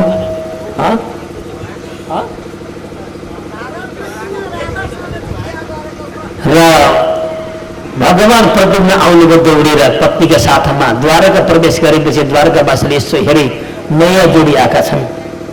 भगवान कृष्णसँग अलिअलि अनुहार मिल्थ्यो प्रद्युम्नको, जन्म मिल्न सक्थ्यो। सबैले भगवानलाई सन्देश दिए, प्रभु कोही नयाँ युवक जोडी आएका छन् बाहिर, को छन् त? भगवान जानुभयो, गरे यसो हेरेको त आफ्नै छोरा बुहारी। परमात्माले चिन्नुभयो, भाउ बस्दै गर है, भगवान भित्र जानुभयो। रुक्मिणीलाई बोलाइयो, देवी आऊ। के हो प्रभु? एउटा कुरा खुसीको समाचार तिमीलाई। के खुसी? छोरो हरायो भन्थ्यौ, चिन्ता गर्थ्यौ, तिमी जस्तो भाग्यवान नारी यो लोकमा छैन। 6 दिनको दिन हराएको छोरो जन्मेको आज बुहारी लिएर तिमीलाई काम सघन आइपुग्यो, यहाँ बाहिर भगवान लिएर जानुभयो। यसो हेर्नु, कसरी चिन्नु? अब चिनिन्छ? 6 दिनमा हराएको सन्तान, भक्तजन जन्मेको 6 दिनमा हराएको सन्तान 25-28 वर्षपछि आउँदा माताजीले मेरो हो भन्न सकिन्छ? आधार केही छैन। रुक्मिणीले हेरिन् दुवै पक्षलाई, त्यो रतिलाई पनि हेरिन्, आफ्नो पुत्र पनि हेरिन्, विश्वास लागेन उनलाई। प्रभु मेरो छोरो हो भन्ने के प्रमाण छ? देवी मैले भनेपछि मान न, तपाईँले भन्दै मान्छु म। आज छोरो भन्छु राख्नुलाई, भोलि अर्को जोडी आउला, फेरि अंश दिनुपर्छ उसलाई। पर्सि अर्को, प्रभु तपाईँको छोरा आयो भने अर्को आइपुग्ला भने भयो, मेरो छोरो होइन, म स्वीकार्दिनँ, जाऊ, कता जान्छ, को हो मलाई थाहा छैन, मैले त्यो छोरो बिर्सेँ पनि अहिले। आज 27-28 वर्ष पछाडि आउँछ छोरो भने, कसरी म छोरो भन्छु? छोरो हो भन्दै आउँदा के प्रमाण छ? म स्वीकार्दिनँ भने भित्र पसिन्। भगवानले बार बार सम्झाउनु, देवी मान मेरो कुरा, विश्वासमा तिम्रै छोरो हो, तिमीले जन्माएको हो, 6 दिनको दिन हराएको थियो, आज यसरी आयो। विभिन्न प्रमाण बताउँदा पनि रुक्मिणीले पटक्कै मानिनन्। नभन्दै भगवानले यिनलाई विश्वास दिलाउनुपर्छ मैले भन्ने सम्झेर भगवानले त्यो दुवै जोडी लिएर जाने भित्र रुक्मिणी बसेकी थिइन्। बाबु जाऊ, माता दण्डवट गर, तिम्रो माता हुन्। प्रद्युम्नले दण्डवट गर्न खोज्नुभयो, उनले आफ्नो कुरा तानी बाहिर, मान्न रोग, तिमी अधिकार छैन तिमीले रोक्ने, तिमी को कसको सन्तान हो, म कसरी माता बने तिम्री? अन्तिममा रुक्मिणी जोरको उठेर हिँड्न आँटेकी थिइन्। प्रद्युम्न च्याप्प समाते आमालाई, जबरजस्ती अङ्कमाल गरे। उनले चाहेकी थिएनन्, जबरजस्ती अङ्कमाल गरेपछि भक्तजन रुक्मिणीको 28 वर्षपछिको स्तनबाट दुध झर्न थाल्यो। अब यही हो प्रमाण, सत्य छोरो हो कि होइन भन्नेको आएको थियो। छैन भने भक्तजन जति मायाको भाव दर्शाओस् न, अङ्कमाल गरेछ स्तनबाट दुध झर्दैन। नभन्दै प्रद्युम्नले अङ्कमाल गर्नुभयो, उनको भाव भरिएर आयो, स्तनबाट दुध टप्किन थाल्यो। त्यतिखेर उनले हेरिन्, हो मेरो छोरो, आत्मज्ञानी भित्रभित्रै पग्लियो, मन भाव उठेर आयो, प्रभु मलाई माफ गर्नुहोला, मैले तिरस्कार गरेँ आफ्नो सन्तानलाई भनिन्, दुःख मनाउ गरिन्। भगवान्ले स्वीकार दिनुभयो। त्यसपछि रति महारानी र प्रद्युम्नले गएर भगवान्लाई साष्टाङ्ग दण्डवत गर्नुभयो र भित्र कक्षमा लगेर माता पिता कृष्ण रुक्मिणीले टीका लगाइदिएर आशीर्वाद दिनु, बाबु सदा सर्वदा योग्य व्यक्ति बन्नु, संसारको सेवा गर्नु, भक्तको उद्धार गर्नु, भगवान्मा विश्वास राख्नु, माता पिताको सेवा गर्नु। यसरी आफ्ना माता पिताले आशीर्वचन दिएर भगवान्ले आफ्नो छोरा बुहारी बनाइदिनु भयो। अनि रुक्मिणीलाई भगवान्ले त्यहाँदेखि जिस्काउनुहुन्थ्यो क्या, देवी अर्को जन्माउँछौ यस्तै होस् न, फेरि यो अर्को छोरो अब जन्माउँछ फेरि हराओस्, फेरि अर्को बुहारी आओस्, कति भाग्यमान तिमी हेर। न सेवा गर्नु पर्यो, न पढाउनु पर्यो, न दीक्षा शिक्षा केही दिनु पर्यो, न औषधि उपचार कुनै खर्च आदि केही दिनु परेन। 6 दिनसम्म कति नै खर्च भयो, अलिकति खर्च भयो। त्यहाँबाट हराएको छोरा आज 25-28 वर्षमा तिमीलाई बुहारी ल्याइदिएर आयो, कति भाग्यमान तिमी हेर त भन्दै भगवान् बार बार जिस्काउनुहुन्थ्यो रुक्मिणीलाई गृहस्थीको आनन्द लिनको लागि। भयो भगवान् नभन्नु देश मलाई भए प्रभु भन्थिन्। यसरी भगवान्का घरमा हे प्रभु राजन एउटा सन्तानले पनि जन्म दियो र जन्म लिएर भगवान्ले गृहस्थीको धर्मलाई शिक्षा दिँदै जानुभयो। यसरी भगवान् द्वारकामा बस्नु भएको थियो। संयोगवश एक दिन के भयो, एउटा त्यहाँको मुखियाले भगवान्लाई झुटो कलङ्क बोल्छ। भगवान् कृष्णले मेरो मडी चोरेको हुनुपर्छ भनेर एउटा सत्राजित नामको व्यक्तिले के गर्यो, भगवान्लाई झुटो कलङ्क बोल्यो राजन नभन्दै। त्यसपछि भगवान्लाई बडा नराम्रो लाग्यो, प्रभु मडी चोरेको आरोप लाग्यो मलाई। परीक्षितले प्रश्न गर्नुभयो, सत्राजित किन गरेको ब्रह्माण्ड कृष्ण सके विषम समन्तगतस्तस्य प्रभु त्यो सत्रजित को थियो? भगवान माथि कलङ्क बोल्न सक्ने हिम्मत गर्नेवाला व्यक्ति। परमात्मालाई यसरी उसले कलङ्क बोल्न मिल्छ भन्दा हो राजन, तिमीले सही भन्यौ। सत्रजित कोही नभएर गाउँको मुखिया थियो, धनी व्यक्ति पनि थियो, मुखिया पनि थियो, अलिकति घमण्डी पनि थियो। भगवान सूर्यको उसले आराधना गर्थ्यो, परम भक्त थियो। सम्बन्धवश भगवान सूर्यले उसको धेर भगवानको भक्ति गरेको हुनाले सूर्यले त्यो सत्रजितलाई एउटा मडी दिनुभएको थियो, सेमन्तक नामको मडी, सुनको मडी। जो मडी पाएपछि सत्रजित अत्यन्त खुसी थियो। त्यो मडी घरमा राखेपछि सत्रजित घरमा दुर्भिक्ष कहिले हुँदैन थियो, अनिकाल लाग्दैन थियो, घरका परिवार कोही रोगी हुँदैन थिए, रोगले छुँदैन थियो। एक अर्कोको घरमा जे चितायो त्यो पुग्थ्यो। र त्यो मडीले एउटा के गर्थ्यो भने एक रातमा 8 भार सुन दिन्थ्यो अरे। 8 भार सुन भनेको 72 तोला हुन्छ भक्तजन। एक रातमा 72 तोला सुन जन्मेपछि त्यो मान्छे कस्तो हुन्छ होला? अब अहिले हाम्रो बाबु त्यसरी आओस् त, जय श्री राधे नआओस्, काम लाग्दैन भक्तजन। त्यो सुनले गर्नेवाला केही छैन। र त्यसरी 72 तोला सुन त्यो मडीले सेमन्तक मडीले जन्म दिन्थ्यो प्रत्येक दिन। यसले गर्दा सत्रजित अलिकति घमण्डी थिए, म मडीवाला हुँ, मलाई हरेक कुरा सम्पन्न छ, मैले जस्तो जे भन्दा पनि हुन्छ, यो अब घमण्ड बोलेको थियो। एक दिन सत्रजित त्यो मडी लाएछ, मुकुट सुराको ठ्याप्प द्वारका गएपछि द्वारकावासीले सूर्य जस्तो देखे, बडा सुन्दर। भगवान्लाई भेट गराए। भगवान्ले यसो हेर्नुभयो, सत्रजित मडी लगाएका छन्। भगवान्ले भन्नुभयो, सत्रजित यो मडी तिमी नलगाऊ, यसले तिमीलाई अनिष्ट गर्न सक्छ, यो महँगो मडी हो, अरबौँ रुपियाँ किन्न सकिँदैन यो। यसो गर, तिमी यो मडी सक्छौ भने बरु दरबारमा राखौ, मलाई देऊ बरु, म लान्छु। लगेर दरबारमा, राष्ट्रको सम्पत्ति हो यो, दरबारमा राखौँ, राष्ट्रको शोभा दिन्छ। तिमीलाई यही मडीले भने अनिष्ट गर्न सक्छ, कसैले आक्रमण गरेर तिमीलाई मार्न सक्छ। तिम्रो छोरा छैनन्, एउटै छोरी छ, भरे के हुन सक्छ? भगवान्ले माग्नु चाहिँ भएको एकपल्ट हो, माग्नु भएछ। उसले भने, प्रभु म कहाँ दिन सक्छु, मैले बडा दुःखले पाएको मडी हजुरलाई म दिन सक्दिनँ भने। ठिकै छ, लैजाऊ। लिएर आयो। भोलिपल्ट उसको भाइ थियो प्रसेनले के गर्यो, मडी पहिरो, दाजुको मडी लगायो, घोडामा चढो, जङ्गल लाग्यो। अलिक पर जाँदै थियो, सिंहले आक्रमण गरेछ, घोडा पनि मारो, प्रसेन पनि मारिदियो। सिंहले मुखमा टोको मडी लिएर गयो। पर जाँदाखेरि एउटा भालुले देखो, जम्बम्बा नामको भालुले, सिंह भाग्दैछ, चम गरेर दिव्य मडी लिएर आक्रमण गरेर भालुले सिंह मारिदियो। भालुले मडी बोको भागो, लगो आफ्नो पर्वतमा घरमा लगेर आफ्नै छोरी थिए जाम्बवती, उसलाई छोरी खेलायो, राम्रो मडी भनौँ दियो। उसलाई के मतलब मडी के हो, खेलाउन के हो। छोरीले त्यसलाई खेलाउन थाल्यो। यतापट्टि बेलुका सन्ध्या भयो, प्रसन्न आएन। शत्रजित चिन्ता पर्यो, भाइ पनि आएन, घोडा पनि आएन, मडी पनि आउँदैन, के भयो। उसले सोध्यो, मेरो भाइ कता गयो देख्यो आज गाउँका व्यक्तिले? सबैले बताए, तिम्रो भाइ दक्षिणको दिशा हुँदै जाँदै थियो। दक्षिणपट्टि के पर्छ? द्वारका पर्छ। पक्कै मेरो भाइ त्यता गयो, कृष्णले भेटे, भाइ मार्दै, घोडा मारे र मडी कृष्णले चोरेको हुनुपर्छ। किनकि अस्ति मसँग माग्दै थिएँ, मैले दिएको थिइनँ।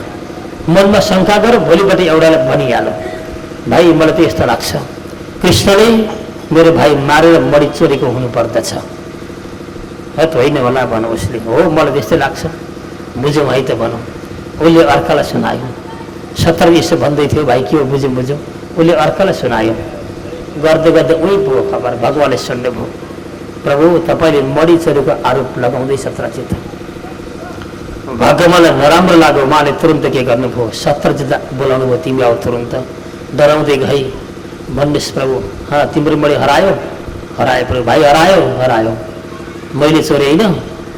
तिमीले त्यही भन्न खोजेको होइन प्रभु, मैले त्यसो होइन। किनभने भने न, बोल्यौ तिमीले सत्य कुरो भन्नुपर्दा तिमीले हो मलाई आरोप लगायौ कि कृष्णले मडी चोरेको भन्ने कुरो। तर याद गर, तिम्रो मडी कहाँ छ पत्तो लाउँछु अब। तर म एक्लै जान्न, तिम्रो पक्षका मान्छे ल्याउँ, मेरो पक्षका मान्छे, दुवै पक्षको लिएर हामी मडी खोज्न जान्छौँ। र यो कलङ्कबाट तपाईँले मुक्त हुनुपर्छ। चिन्ता नगर, बस्दै गर। अब भगवान्ले दुवै पक्षका व्यक्ति साथमा लिनुभयो, मडी खोज्न जानुभयो। नभन्दै प्रसन्न मरेको भेट्यो जङ्गलमा, घोडा मरेको भेट्यो। अलिक पर गएपछि सिंह मरेको भेट्यो। त्यहीँबाट भगवान उकालो लाग्नुभयो।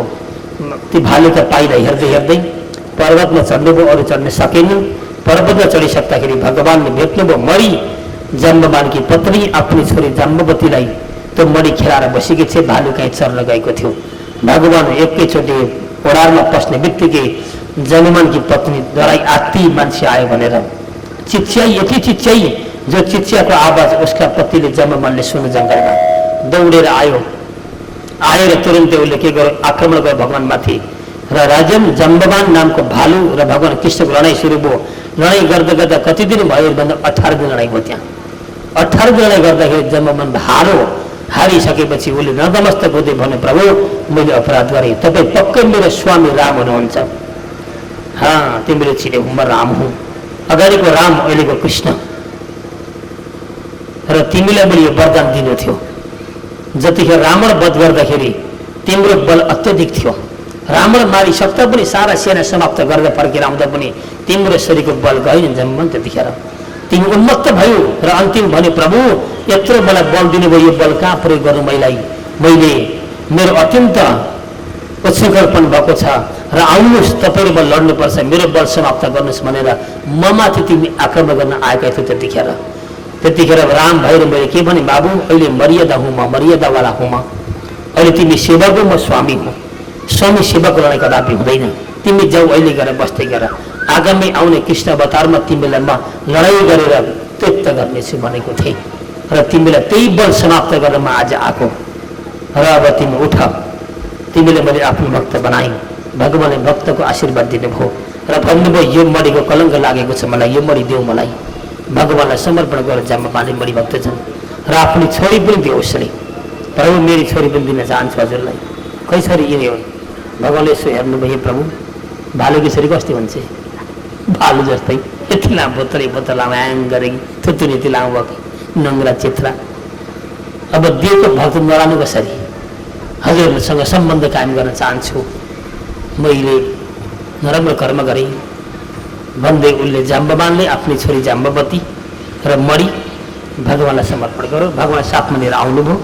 आएर मडी सहित शत्रजित दाखिल गराइयो र शत्रजित आऊ, लौ मडी तिम्रो। मडी कहाँ रहेछ भन्ने कुरो कहानी सुन तिमी। अब सुनाइदिनु भयो। नतमस्तक भई शत्रजित, प्रभु मबाट गल्ती भयो, गल्ती यहीँबाट भएको होइन, मबाट भएको हो। त्यस दिन मलाई झुटो कलङ्क लाग्नेवालै थियो, थाहा थियो मलाई। मैले मार्जन गरिनँ क्या त्यस दिन। भाद्र महिनाको शुक्ल पक्षको चौथी तिथिको दिन थियो त्यस दिन। चन्द्रमाको दर्शन मैले गरेको थिएँ। चौथी आने दिन हुन्छ नि, हो त्यसरी चन्द्रमाको दर्शन मेरो आँखाले डाइरेक्ट भएको होइन। भुइँमा गाईले कुल्चेको खाडलमा गाईको डुबेको थियो कुल्चेको ठाउँमा, त्यहाँ पानी जमेको थियो। जाँदा यसो हेर्दा ठ्याक्क नजर पऱ्यो। मैले सम्झेँ मैले चन्द्रमा देखेँ, आज चन्द्रमा हेर्नु हुँदैन थियो। मैले हेरेँ, काहीँ मलाई कलङ्क त लाग्दैन, तर होइन डाइरेक्ट आँखाले हेरेको होइन मैले आकाशमा, तल माटामा हेरेको जस्तो लाग्दैन होला भनेर सत्रजी मैले त्यसको मोचन गर्ने विधि गरिनँ, प्रायश्चित्त मैले गरिनँ, त्यसको कलङ्क मेट्ने विधि मैले गर्न चाहिनँ। हो त्यही लाग्यो मलाई आज। चिन्ता नगर, बन्दे भगवान्ले मरी फिर्ता दिनुभयो। हो त्यसले गर्दा चन्द्रमा हेरियो भने भक्तजन झुटो कलङ्क आरोप लाग्छ अरे, त्यसले गर्दा हेर्नु हुँदैन भन्छ, हामी जान्दछौँ। र यदि झुकेर हेरियो भने अलिकति बिगार गरिदिनु त माथिल्ला घरको, थोरै राति गर झुकेर आँखा सट्टै पुगे त्यहाँ हेरिहाल्यो भने के गर्ने, मास्तिर जाने गोडा चारै सागेका राम्रा फ्याँकिदिन्छ चिमटेर, अनि बिहानै जाने अरे त्यहाँ। त्यो मान्छे निस्किन्छ नि, यसो हेर्छ नि, सखा भएको देख्छ, अनि सराप छ, पटक्क मर, कुनका हात भाँच्ची अपराधी भन्छ, बरु मर्नु नि भन्छ, यसो गर्छ। हो त्यस्तो छ नि हाम्रो स्वभाव। अनि सुनिराख्नु, त्यो देख्नु सुन्नु, नरिसाउनु भयो त्यतिखेर, गरेको आफूले चाहिँ सराप्नु थाल्यो उसले। बजेको चाड उखेलेको थिएँ, 1000को त गाली नै गऱ्यो भन्ने लाग्छ नि, आफू लाग्दैन? 200को साग गएन होला, 1000 गाली खानु पऱ्यो, भयो सराप खानु पऱ्यो। त्यतिखेर नरिसाउनु, हाँस्नु, मुसेको, हे बाबु कसले यस्तो गरेछ नि, कस्ता फटा मान्छे रहेछन्, यो नगर्नु पर्थ्यो भन्ने सही थपिदिने हो। त्यो गर्नुभयो भने झुटो कलङ्क कहिले लाग्दैन अरे। त्यो देखियो भने मात्रै, तर देखिएन भने गर्नु परेन। बन्दे भगवान्ले त्यो एउटा सिद्धान्त बताइदिनु भयो र सत्यजितलाई मरि फर्काइदिनु भयो। सत्यजितले आफ्नी छोरी सत्यभामा नाम गरेकी थिए, भगवान्लाई समर्पण गरे उनले। प्रभु गल्ती भयो, सम्बन्ध कायम गर्छ भन्दै सत्यभामा दिए उनले। र सत्यजितले दिएपछि भोलिपल्ट शुभ लगन शुभ मुहुर्तमा भगवान्ले ती जम्बवतीका साथमा, जम्बवतीले पनि सुन्दरी बनाउनु भयो। भालेकी छोरी थिइन्, मानव जस्तै बनाइदिनु भयो। भालेकी छोरीसँग बिहे गर्न त मिलेन, रुक्मिणीको वचन सिद्ध गर्नको लागि उनैकै वचनद्वारा जम्बवानकी छोरी जम्बवतीलाई पनि सदृश लक्ष्मी समान बनाइदिनु भयो। र शुभ लगन शुभ मुहुर्तमा दुईटीसँग विवाह गर्नुभयो सँगै, रुक्मिणी, जम्बवती, सत्यभामा, तीनवटी भाइ भक्तजन। त याद गर्नु होला है, भरे सोध्न सकिन्छ। त्यसपछि गएर भगवान् एकदिन हस्तिनापुर जानुभयो। महाराजा 5 पाण्डवका साथमा घुम्ने क्रममा एउटै कन्यासँग भेट भयो, जो सूर्यकी पुत्री थिइन्, जसको नाम थियो कालिन्दी, तपस्या बसेकी थिइन्। अर्जुनले गएर सोधे, देवी तिमी को हो भन्दा, प्रभु म सूर्यकी पुत्री कालिन्दी हुँ, के चाहन्छु भन्दा भगवान् विष्णुलाई वर पाउन चाहन्छु। कृष्ण जानुभयो, हातमा उठाउनु भयो, लिएर आउनुभयो। शुभ लगनमा कालिन्दीसँग पनि भगवान्ले भक्तजन विवाह गर्नुभयो, सूर्यकी पुत्री कालिन्दीसँग। त्यसपछि भगवान् उज्जैन नगर जानुभयो। उज्जैन नगर गएर भगवान्ले एकजना राजाकी छोरी थिइन्, जसको नाम के छ भन्दा नाग्नजिती थियो। नग्नजित राजाकी छोरी नाग्नजिती। र ती राजाले छोरीको बिहेको लागि एउटा शर्त राखेका रहेछन् भक्तजन। के शर्त भन्दाखेरि 7वटा साँडे पालेकी विशाल, जसले यी साँडेलाई नथनी नाक छेड्न सक्छ, खुल्ला साँडे छन्, त्योसँग छोरीको बिहे गर्छ भनेका रहेछन्। कसै नसकेर हारेका थिए राजा, भगवान् पुग्नुभयो। 7वटा साँडेलाई तुरन्तै एकै क्षणमा नथनी लगाइदिनु भयो। र उनकी छोरी नाग्नजितीले वरमाल लगाइदिन् र भगवान् लिएर आउनुभयो। कतिवटी भाइ? 5वटी भाइ। र त्यसपछि भगवान् कहाँ जानुभयो? अर्को कौशल देशमा जानुभयो। ती भ्रमण गर्दै गर्दै दैत्य मार्दै जानुहुन्छ। यो कथा लामो छ, मैले छोटकरी भन्दैछु। कौशल देशमा जानुभयो। महागरी भगवान्ले एकजना राजाकी छोरी, अत्यन्त सुन्दर छोरी, जसको नाम थियो मित्रविन्दा, मित्रविन्दा नामकी छोरी थिइन्। उनले भगवान्लाई मन पराएकी थिइन्, कहाँबाट सुनेर, तर त्यो उनका बाबुले उनलाई दिन चाहेका थिएनन्। भगवान्ले थाहा पाउनुभयो, मित्रविन्दा मलाई चाहन्छन्, मेरी वस्तु हुन्, मेरी भोग्य वस्तु हुन्, मैले ल्याउनुपर्छ भनेर जानुभयो। जबरजस्ती मित्रविन्दालाई पनि रुक्मिणीको तरह अपहरण गरेर लिएर आउनुभयो। यसरी भगवान्का 6वटी भाइ भक्तजन। त्यसपछि भगवान् अर्को जानुभयो केकई नामको देशमा।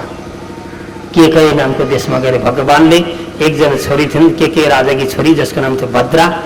भद्राले पनि भगवान्लाई मन चाहिँ परागिन्, भन्न नसकेकी उनले फुपूलाई भनेकी रहेछन्, फुपू यदि मिल्छ भने भगवान् कृष्णलाई भनिदिनुहोस् म उहाँलाई मन पराउँछु।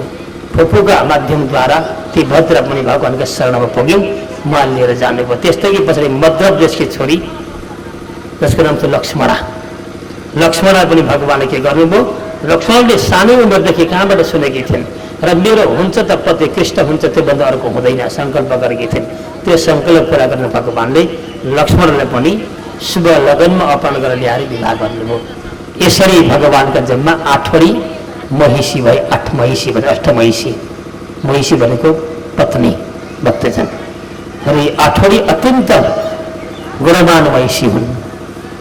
भगवान्ले 8वटी पत्नीसँग बिहे गरेर अब के सबै बस्नुभयो त भन्दा अलग अलग भवनमा राखिदिनु भयो, किनकि झगडा गर्छ मिल्दैन भनेर होला त नि नभन्दै। यसपछि भगवान्ले के गर्नुभयो, अर्को एउटा भौमासुर नामको बनारसको राजा भौमासुर थियो, उसले अभिमानपूर्वकले अत्यन्त दुष्कर्म गरेर आफ्ना घमण्डलाई निकाल्दै विभिन्न देशका राजाकी छोरीहरू अपहरण गरेर थुन्दै गरेको थियो जबरजस्ती। उसले कति थोरेको थियो अरे भन्दा भक्तजन 16,100वटी। अन्तिममा भगवान्ले थाहा पाउनुभयो, गएर भौमासुरलाई मारेर ती 16,100वटीलाई पनि साथमा लिएर आउनुभयो। खोलिदिनु भयो कारागारबाट, जाओ घर घर भन्दा प्रभु हामी जान सक्दैनौँ, अब गएपछि हाम्रा पतिले हाम्रो स्वीकार्दैनन्, हाम्रा पिताले हामीहरूलाई स्वीकार्दैनन्। भगवान्ले ती 16,100वटीलाई पनि साथमा राजन लिएर आउनुभयो। द्वारकामा भोलिपल्ट 16,108 कृष्ण भनेर स्वयं विवाह बन्धन बाँधिनुभयो र यसरी भगवान्का जन्ममा सुधा पत्नी कति भए 16,108वटी। के भगवान्ले 16,108वटी विवाह गरे कि हो त? हो, यो प्रश्न आउँछ भक्तजन र यो बुझ्नु होला है। र ती 16,108ले पनि एउटै लगन विवाह गर्नुभयो, गर्न चाहिँ गरेको हो र यसको अर्थ भरे खुल्दै जान्छ। अब 10-12 दिन पछाडि यसको अर्थ आउँछ, समय रहेन। र भगवान्ले ती 16,108वटीलाई राजन अब के गर्नुभयो, अलग अलग महल बनाएर अलग अलग कोठामा सबैलाई राखिदिनु भयो र प्रत्येक कोठामा भगवान् प्रत्येक क्षण बस्नुहुन्थ्यो र ती प्रत्येक 16,108वटी रानीलाई अभिमान बढ्दथ्यो।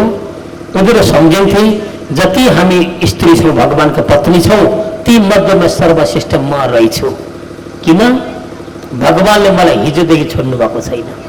एउटै त्यसै भन्छन्, अर्की त्यसै भन्छन्, अर्की त्यसै भन्छन्, प्रत्येकले अभिमान गर्छ कि यति मध्येकी सर्वश्रेष्ठ सुन्दरी म रहेछु भन्ने अभिमान आउँथ्यो।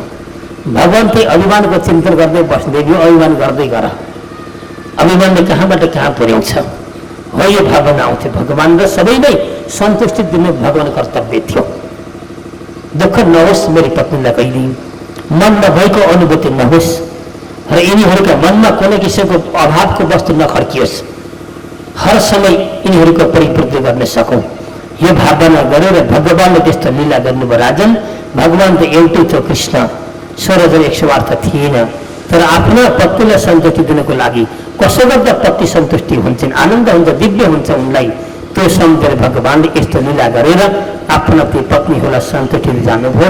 सम्यक दिन बित्दै गएपछि भगवान्ले के गर्नुभयो, उहाँ ती 16,108वटीबाट राजन जम्मा 10-10वटा छोराको जन्म दिनुभयो। अब हिसाब गर्दै जानु होला है, 16,108 × 10 त्यति सन्तान जन्मे भगवान्का, हुर्के बढे, बिहे दान भयो राजन। अब त्यहाँपछि के हुन्छ, फेरि ती प्रत्येक छोराबाट अरू 5-5वटा नाति भए। 16,108 × 10 × 5 गर्दै जाँदै अब त्यो जनाधिक नाति हुँदै जान्छन्। अन्तिम सङ्ख्या कति बताएको छ भन्दा भक्तन 56 कोटी, 56 कोटी भगवान्का सन्तान, याद गर्नु होला। र भगवान्का ती सन्तानलाई पढाउने गुरुहरू मात्र कति हुनुहुन्थ्यो अरे भन्दाखेरि 60 करोड, 60 करोड चाहिँ भगवान्ले गुरु पाल्नु भएको थियो तलब दिएर।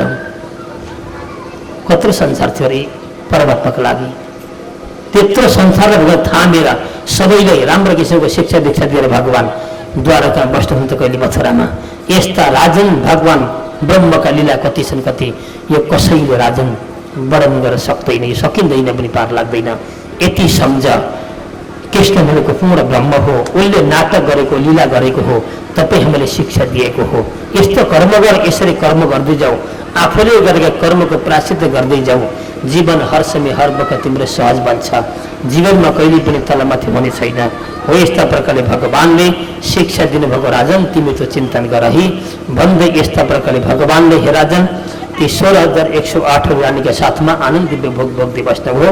संयोगवश एक दिन के भयो, नारदजीलाई कौतूहल लागेछ। कस्तो कौतूहल भन्दा, प्रभु तपाईँले 16,108 पत्नीलाई कसरी मिलाएर राख्नु भएको छ त? संसारका मानवले 2 या 3वटी श्रीमती मिलाउन सक्दैन। झगडाको गुण बन्छ भने तपाईँले 16,108 कसरी मिलाउनु भएको रहेछ?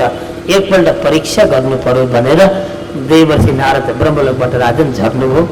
मर्त्यलोकमा आउनुभयो। घुम्दै घुम्दै द्वारका पुग्नुभयो। उहाँ पुगेर भगवान सबभन्दा पहिला कहाँ प्रवेश गर्नुभएछ भन्दा रुक्मिणीका कोठामा। रुक्मिणीको पहिलो कोठा 1 नम्बर कोठा, त्यहाँ प्रवेश गर्नुभयो। प्रवेश गरेर भगवानसँग मिल्नुभयो। भगवान के हुनुहुन्थ्यो भन्दा आफ्नै पति रुक्मिणीसँग वार्तालाप गरेर बस्नु भएको थियो। आनन्द हाँसी मजा गरेर विभिन्न किसिम आनन्दका वार्तालाप गरेर बस्नु भएको थियो। बस्दै गएपछि नारदजी पुग्ने बित्तिकै भगवान दिक्क उठ्नुभयो। उठेर के गर्नुभयो, नमन गर्दै नारदजीले आसन दिनुभयो। पादरले पूजा गरिसकेर प्रभु आज मलाई कहाँबाट दर्शन दिनुभयो, कस्तो मेरो भाग्य। भगवानले शिव अर्चना गर्नुभयो। भगवान नारदजी एकछिन त्यहाँ बसेर सबै चिन्तन गरेर भगवानबाट विद्या भएर नारदजी फुत्त निस्किनु भयो। राजन फुत्त निस्किसके पश्चात बाहिर आउनुभयो। गए भन्नुभयो ब्रह्मलोकतिर, तर दोस्रो कोठातिर प्रवेश गर्नुभयो। दोस्रो कोठामा भगवान जाम्बवती कोठामा नारदजी प्रवेश गर्नुभयो। त्यहाँ पस्दा भगवान के गर्दै हुनुहुन्थ्यो, त्यहाँ पस्ने बित्तिकै भगवानलाई नारदजीले देख्नुभयो। अब रुक्मिणीका साथमा वार्तालाप गर्दै बस्ने। अब यतापट्टि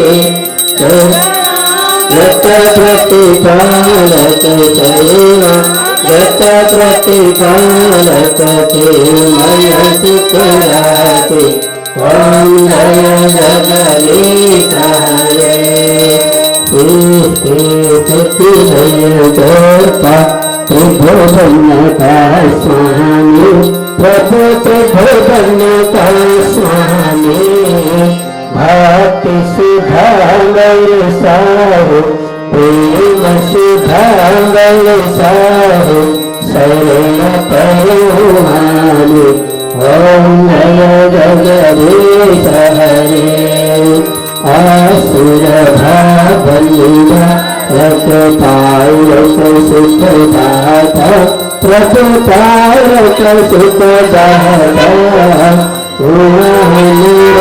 पति पति हरे हर हर भता करेश युग युग अजुर तरो पधरे प्रभु अजुर तरो पधरे लीला मैयर स्वदे ग्रह लीला मैयर स्वदे ग्रह करुणामूर्ति हरे ओम जय जगदीश हरे संता शांति सदा लोक सर्वजन हितकारी प्रभु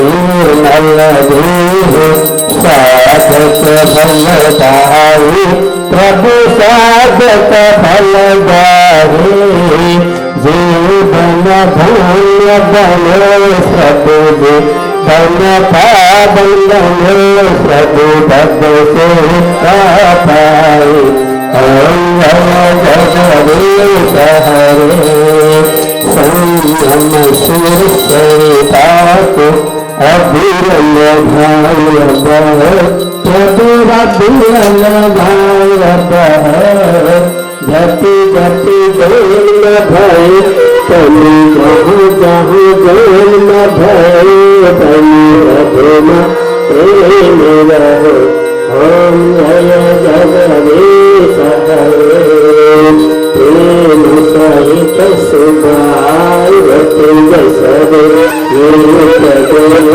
प्रभु जसने नित्य जय दिन दिन निर्मल भूलै प्रतिदिन पावन मंगलै भगवती नंदन ओम जय जगदीश हरे पाप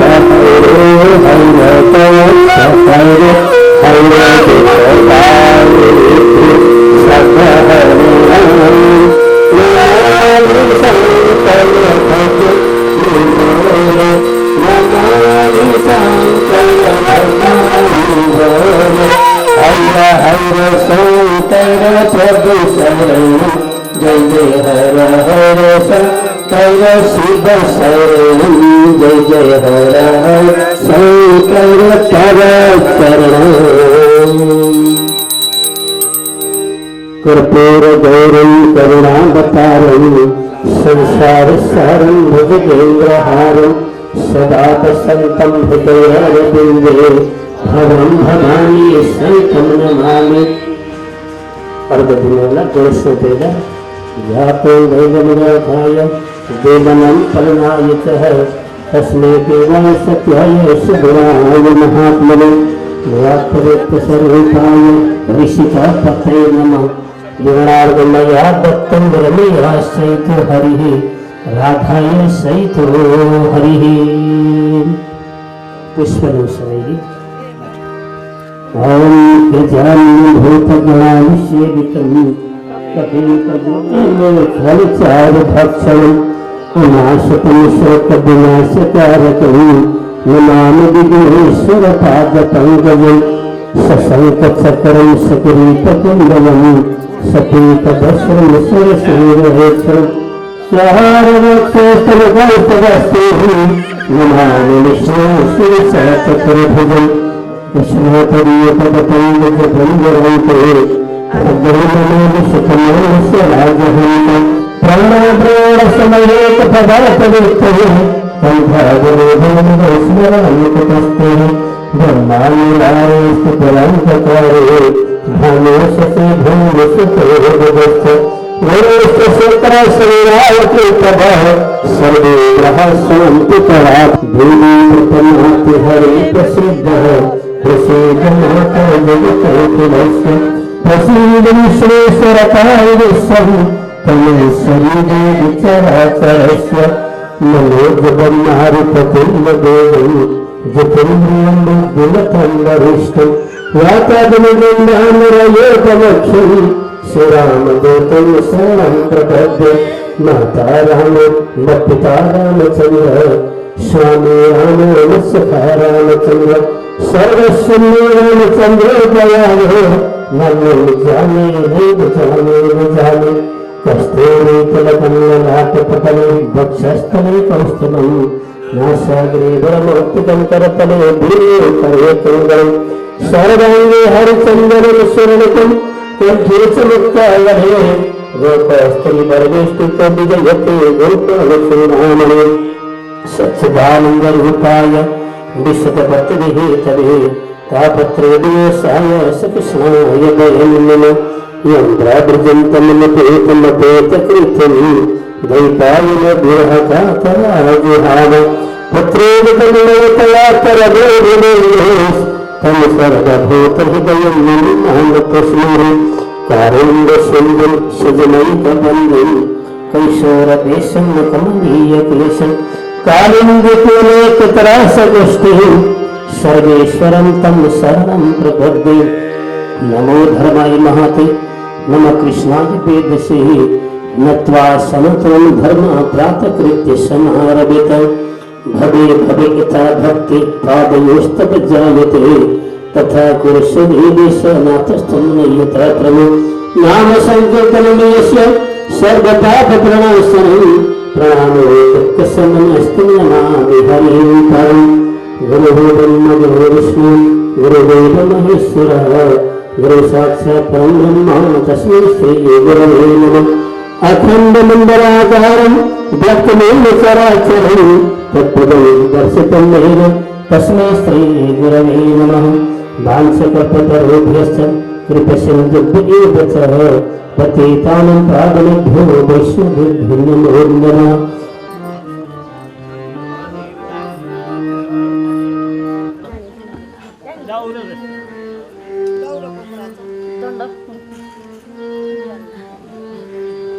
शांति प्रियच्छमे पानिशमने हरिओम तत्सत हरिओम तत्सत हरिओम तत्सत ओम विष्णु मध्य नमः पूर्वचार प्रशांत प्रसिद्धिरस्तु भोग विश्वगति कल्याणम अमुक अमुक सर्वनाम मनोबन्धि अस्माकं सपत्नी सपुत्र पुत्र बधू पुत्र पौत्रादि बंधु भगति सपरिवारितो मम अस्माकं सगृहे समस्त पितृ मुक्ति हेतु कामनिमित्त पूर्वदिन आरभ्य सप्तम दिन पर्यंत श्रीमद् भागवत सप्ताह कर्मणि तथा अद्य सप्तम दिने प्रतिकर्म तत्कर्मणि करणार्थं पूर्वे सुपूजितां यथा अथनमगत्रपं ज्ञानं सर्वं ब्राह्मणां तेन तुभ्यं एवं गन्ध अक्षत्र कोटि बलिंदरामहि तत्सत्रमं काहेनदाचामन सुंदरियरदा मध्यतमन द्वाप्रतिदेश भागवत करोमि यद्यत् सकलं परस्मै नारायणे समर्पयामि श्री कृष्णार्पणमस्तु। सर्वे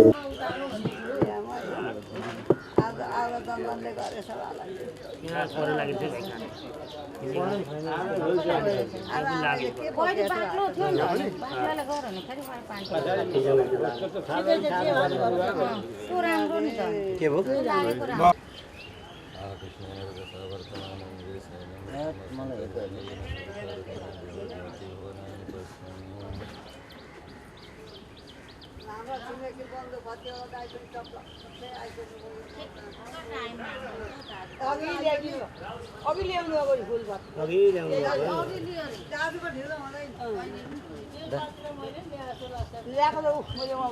त्यस्तो भन्नै पाएँ बाबु अब त्यसो चट्ट हुँदै रहेछ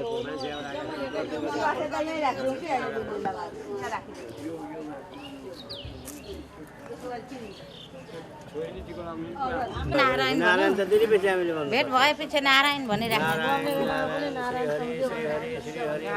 आफ्नो छोरालाई मात्र होइन त कुल चन्द्र कुलका गुरु भनेपछि त्यता पो छ त झन् खतरा चन्द्र हुने फेरि यतापट्टि अर्को गुरु हुन्छ कुलको सागर सागर यतापट्टि श्रीमद्भागवत प्रसाद सिद्ध्यर्थम पाठे विनियोग ओम नारदरिषय नमः शिरसे बृहति सन्दसे नमः मुखे श्रीकृष्ण परमात्मा देवताय नमः हृदय ब्रह्म बीजाय नमः गुहे भक्ति शक्तये नमः पादय ज्ञान वैराग्य किलकाय नमः नाभौ श्रीमद्भागवत प्रसाद सिद्ध्यर्थक पाठ विनियोगाय नमः सर्वांगे ओम क्लां हृदयाय नमः ओम क्लीं शिरसे स्वाहा ओम क्लूं शिखाय वसत् ओम क्लीं कवचाय होम ओम क्लौं नेत्रत्रयाय मौसट ओम क्लां अस्त्राय फट् ओम क्लां अंगुष्ठाभ्यां नमः ओम क्लीं तर्जनीभ्यां नमः ओम क्लूं मध्यमाभ्यां नमः ओम क्लीं अनामिकाभ्यां नमः ओम क्लौं कनिष्ठिकाभ्यां नमः ओम क्लां करतलकरपृष्ठाभ्यां नमः कस्तूरितिलकं ललाटपटले वक्षस्थले कौस्तुभं नासाग्रे परमौक्तिकं करतले वेणुकरे कङ्कणम् सर्वांगे हरिचन्दनं सुललितं कंठे च मुक्तावली गोपस्त्री परिवेष्टितो विजयते गोपालचूडामणि अस्ति सुस्तरुणि कराग्रविगलत्कल्पप्रसूना